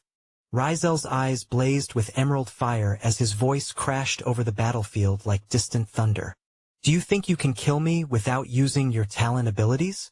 You take me for a fool. Dante's smirk remained fixed in place. Who says killing you is all I want? You're a formidable paragon, Rizel. Fighting you is a privilege I savor with every drop of blood spilled. I will defeat you, and yes, maybe I'll need 1 or 2 talent abilities to do it. But right now, you're weakened. I doubt I'll need them at all. It's only a matter of time before your essence manifestation begins to collapse. He paused, casting a glance toward the unification complex, which stood impossibly intact despite the devastation surrounding them. Besides, you're shielding the city while fighting me. You've hamstrung yourself with so many disadvantages. You must really be prepared to die. Rizel's response rumbled forth like an approaching storm, shaking loose stones from nearby ruins. I won't be dying today, Dan. Not now. Not anytime soon. The battle raged on. What followed wasn't silence. It was pressure incarnate. Like dwelling in a hurricane's eye, waiting for the world to tear itself apart. Rizel moved. Not a charge, a descent. His hoof fell like divine judgment. Dante vanished in a blur of desperate speed, but the impact atomized the ground beneath. Magma geysered upward through shattered stone, painting the sky in hellish red. Dante materialized on Rizel's burning spine. His boots skidded across hide that blazed like the surface of the sun, soles liquefying as he sprinted along the beast's back. Every stride a race against the fire that threatened to consume him alive. He launched skyward and plunged downward, blade aimed at Rizel's nape, steel seeking the heart of a god. The hide resisted. The sword penetrated, then shrieked in agony. Rizel bucked with explosive force, his entire frame convulsing. Dante rocketed into the air, his silhouette igniting as he spun helplessly earthward. He didn't impact. Catching himself mid-flight with inhuman precision, he pivoted, shoulders guiding his rotation, and landed in a three-point stance. His blade drove into the earth, anchoring his controlled descent. Smoke billowed from his scorched back. His breathing rasped like air being dragged through a punctured bellows. Chapter 939. Rai vs. Dan Part 3. The battle between both paragons tore at the land. A destruction without effort, an unfair devastation. Both combatants, regardless of the disparity in size, moved with a terror that fractured the earth beneath them. Paragon Rizel's speed was blinding, uncatchable. His form whistled through the wind as he blurred past with devastating precision. The faster he moved, the more catastrophic his strikes became. When he unleashed his abilities, the effect on the surroundings worsened exponentially. Echo replicated his attacks, but Paragon Rizel's body, like a tempest incarnate, ferociously rebuffed everything that touched its hide, scattering attacks away with brutal indifference. Colossal gashes scarred buildings, shredding their structures and making them crumble. Deep grooves carved into the earth like ancient wounds, testimony to the power unleashed. The air filled with the cataclysmic symphony of destruction. Burning Storm's attacks proved most troublesome. He embodied raw power, his mere movement sending earthquakes rippling outward, causing stones to scatter and break free from one another. When the cutting property of the flames that burned on his back, like the manes of a prideful ruler, touched the scenery, it suffered. Yet the unification complex stood like an untouchable observer. Of course, the reason was none other than the ferocious beast of Burning Storm itself, lumbering through the land and leaving chaos in its wake. He collided with the seemingly tiny human, generating shockwaves that devastated wind, sky, and land alike. The entire estate looked as though whatever lay beneath the earth clawed desperately for freedom. The ground, heavily wounded and bleeding, bore thousands of cracks that crisscrossed everywhere. Chunks of stone lay broken, harvested from the shattered ground. Gaping holes marked where Dante had been crushed repeatedly. Even as the battle raged on, the very scenery seemed to strain under their might. As Dante hurtled toward Burning Storm, he divided into 7 different versions of himself, each one a glass reflecting the dull, cold light of night. He landed on cracked stone with the grace of a dying comet, heavy, inevitable, burning with finality. Each of the 7 mirrored versions followed suit, landing around Rizel in a perfect crescent. They moved in eerie unison, each one twitching with the same cold purpose, eyes gleaming with identical hatred. This was Dante's talent, deceptively simple yet profoundly complex. It mirrored the same technique he'd used against the young soldier moments ago. by enforcing his will upon reality itself, the first stage of essence manifestation. What should have been subtle had been pushed beyond conventional limits, just as Rizel had demonstrated. A paragon could stretch the boundaries of what was deemed possible. The secret lay hidden within their true name. It was about discovering the intricate relationship between one's true name, soul, and talent. The mental burden alone was staggering, compounded by the scarcity of records concerning true names. During the early devastation of Troel, when Ul first appeared, drifters guarded their true names jealously. Each one a cipher that revealed hints about their talents and, crucially, their weaknesses. Recording true names proved largely futile. No two were identical, just as no two talents mirrored each other perfectly. So the mystery remained where it belonged, with the drifters themselves. In those early ages, drifters faced horrors that drove them to newfound understanding. Those times had witnessed powers beyond even paragons, yet paradoxically, one might call this current era an age of peace. The heroes had sacrificed immeasurably to forge this better world. One such hero had ruled the Central Plains during the early stages of division. Later, as other paragons emerged, the Central Plains fractured into different nations and clans. Yet its center of power remained unshaken. This was hardly the moment for history lessons, but witnessing how Dante had also grasped the meaning of his true name, Rizel felt genuine gratitude warm his chest. He took comfort knowing he wasn't alone on this path. There was Ral too with his enigmatic servants. Soon, many formidable individuals would rise again across the Central Plains, and the Age of Heroes would return. While Dante's ability appeared to create clones, it was infinitely more sophisticated. He had fragmented himself across slivers of absolute motion, each copy not a mere duplicate, but a real moment pulled from alternate instants of intent. The storm beast growled low, emerald eyes narrowing. He saw it. He understood. These weren't illusions. They were choices, 7 different moments of Dante, materialized all at once, striking simultaneously from 7 futures that could all be real. And they moved. The first Dante blurred, sword flashing low at Rizel's tendon.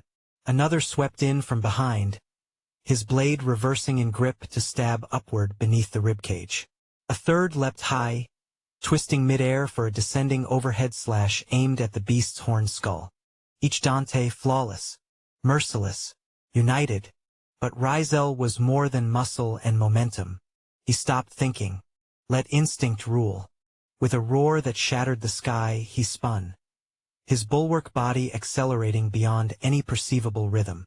Crimson fire erupted outward, a whirlwind of soul-ignited momentum. So fast the wind couldn't keep up. The first Dante vanished, scattered like glass. The second ducked, but the shockwave still found him, hurling him into a wall that crumbled under the impact. Another dissolved in mid-lunge, his path intercepted by a tail wreathed in white-hot energy.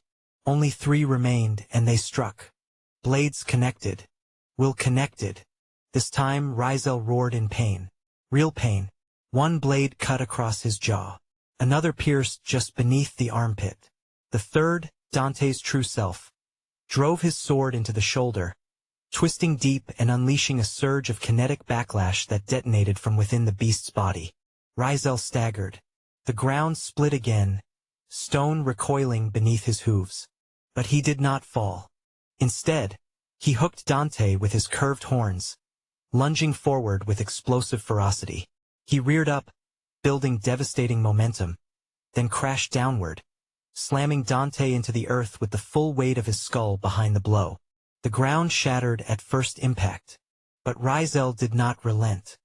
He roared ferociously, his voice soaring skyward as the heavens themselves darkened in response. A massive crater rippled outward as he smashed his head against the ground a second time. The third impact split the sky. Dante's body crumpled beneath the beast's horns, driven deeper into the yielding earth. Stone gave way to molten veins, dirt transmuted to steam, and the crater widened until it became a scar that had consumed the entire estate. And Rizel, burning storm, roared. His voice was not merely sound, but physical pressure. The sky peeled back. Clouds tore open like wounded cloth. Lightning dared not strike, It fled. Then silence. Just for a breath. Rizel stood over the ruin, steam rising from his bestial body, heat waves bending the horizon around him. Then, his emerald eyes narrowed. He felt it, the shift in the atmosphere, and a pulse, a soundless throb that rattled his bones. A whisper not from Dante's mouth, but from the very seams of reality itself. Then the ground beneath Rizel's hooves transmuted to crystal. Light erupted upward from the crater, pure and prismatic, scattering across the battlefield in radiant arcs. In that moment Rizel flinched, carrying his massive body through the air in a swift motion, as if borne aloft by the wind itself. He landed at a distance, unleashing a terrifying shockwave that rippled outward, further ravaging the already devastated landscape. Standing in the center of a circle of cracked and splintered ground, he observed the metamorphosis Dante was undergoing. It seemed, at last, the lieutenant had decided to unveil his essence manifestation. And Burning Storm watched with anticipation, eager to witness the true form of his best friend's soul made manifest. Chapter 940. Fractured Light. A shape emerged from the crater.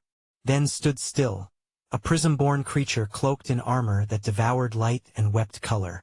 Lieutenant Dante's essence manifestation frame was humanoid only in silhouette, yet every contour of his form betrayed something beyond humanity. Jagged, overlapping plates curved along his body like the hide of a celestial leviathan, refracting light into a spectrum that danced violently with each breath he took. Where metal might have corroded or bone might have splintered, his armor shimmered like living crystal, impossibly sharp and endlessly shifting, a kaleidoscope trapped in predatory form. His back bore a crown of blades, spines of rainbow-touched glass jutting outward in asymmetrical brilliance, each one pulsing with a silent hum that resonated like a chord too deep for mortal ears. They flexed not with muscle but with pure intent, essence slick and coldly deliberate. His horns curved like antlers forged from split starlight, arching backward like the remnants of a forgotten constellation frozen mid-collapse. Between them, his face vanished beneath a mask of luminous porcelain. Faceless, featureless, yet somehow watching, judging, understanding all it surveyed. In one clawed hand, he gripped a blade that wasn't forged but distilled, a sword of absolute reflection. Its edge was silence itself. Its weight was consequence incarnate. It did not gleam with glory. It mirrored the viewer, revealing their true essence before it struck. Beneath the armor of refraction, shadows pulsed, thick and alive as ink in water. Legs terminated in talons that split the ground like prophecy made manifest, and a long tail coiled behind him like a serpent woven from refracted light and anchored wrath. As he slowly began to walk forward, crystals of mirrors bloomed with every footfall, petals of crystallized truth, fractals of reality fracturing in his wake. The world bent subtly around him, angles defying geometry, as if his mere presence rewrote the fundamental rules of existence. And he did not breathe. Instead, he released a geometry of strange rhythms, like a wound in reality that had forgotten whether it was divine or damned. Burning Storm stood speechless, his chest heaving with great displacements of air, eyes wide with recognition. Fractured Light, truly befitting of such a name. Lieutenant Dante rippled, like a broken glance curving and refracting different cadences of light. "Do not call my name," his voice echoed from all sides. Then reality failed to register his movement. One moment standing distant, the next hovering before Burning Storm's bestial body, leaving only a trail of crystalline mirrors in his wake. He moved his sword, and the world mirrored it, caught in the reflection of his wrath. Rizel barely had time to react. The instant Dante's blade moved, space cracked.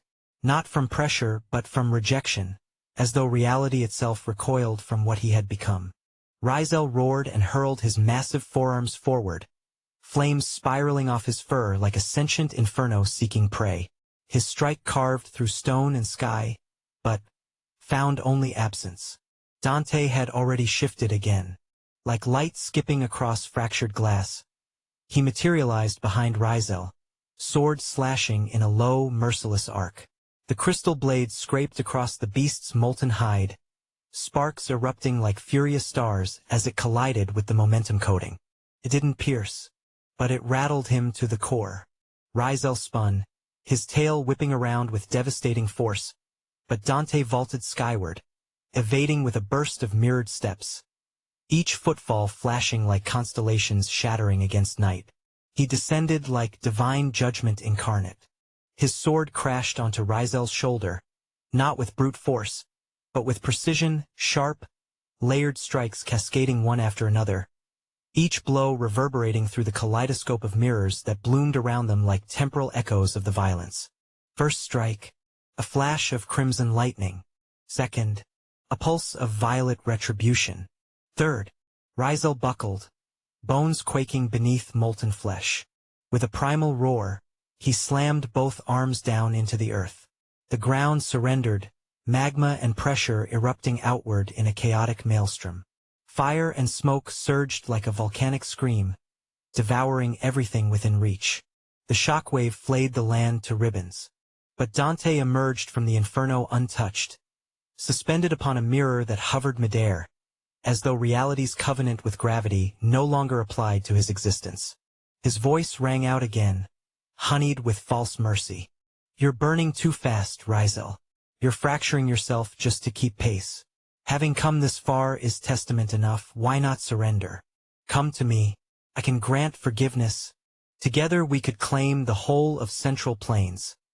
Rizel's breath escaped his nostrils in scalding plumes. "Dante, shut the hell up and kill me." He charged, a meteor of fury and flame.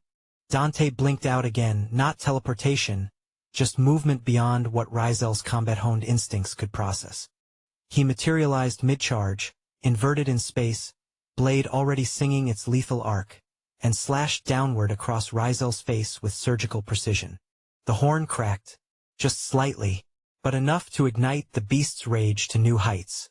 Rizel slammed into the crystal mirror beneath Dante's feet, shattering it with a sound like thunder consuming glass, but Dante had already dissolved into motion. He reappeared beside Rizel's leg, blade flashing low and merciless. The blow struck true behind the knee, seeking weakness. This time blood. A spray of molten crimson arced through the air, sizzling as it bored smoking holes into the earth. Rizel howled, a sound torn from the depths of primal rage. Enough! With that thunderous declaration, the flames along his spine erupted skyward, his essence manifestation surging to its terrible zenith. The air itself liquefied, space contorted. His bullish frame expanded, not dramatically, but perceptibly, swelling with raw, unchecked power. Muscles strained against burning hide, veins pulsating like rivers of captured sunlight. He slammed his forelimbs down, and the ground didn't merely break. It surrendered. A hemisphere of pure momentum detonated outward, a cataclysm of unrestrained kinetic fury. Caught Dante unprepared. For one perfect moment, Dante tumbled through the void, his prismatic form cartwheeling in magnificent disarray. The force had penetrated his defenses, his immaculate control fractured. Yet even in disorder he remained transcendent. His crystalline form splintered Rizel's inferno into countless dancing motes of iridescent light. Dante arrested his chaotic flight mid-air, anchoring his foot against a mirror that materialized from nothingness. He launched forward, trailing luminous streaks like comets tearing across midnight skies. Rizel didn't hesitate. He surged forward to meet his destiny. They collided at the epicenter of the devastated estate. The impact convulsed through the remaining city. The forest beyond the walls shuddered, ancient trees swayed like saplings, and even the imposing metallic ramparts of Fugal vibrated in sympathetic resonance. Dante's crystal sword clashed against Rizel's incandescent charge. Neither yielded an inch. Power contested power. Light against fire. They remained locked in stalemate, trembling with cosmic exertion, faces mere breaths apart. Dante hissed, his voice like obsidian wind chimes. "This is the end, Rai. This is my final offer." Burning Storm's eyes glowed with an eerie, spectral luminescence, but the beast was flagging visibly. His physical form wavered subtly. The once voracious flames along his spine now diminished to flickering embers. His reservoir of essence had reached its absolute nadir, and worse still, Burning Storm was dying. If you want access to fast updates or the full novel in high-quality audio, contact me now and buy. I offer over 300 complete audiobooks from Pocket FM, Webnovel, Audible, and more. No locked episodes, no subscriptions, just one-time payment via PayPal or Ko-fi. Message me directly on Telegram or WhatsApp, or check out the full list of available novels on Discord. Start listening to your next favorite audiobook today.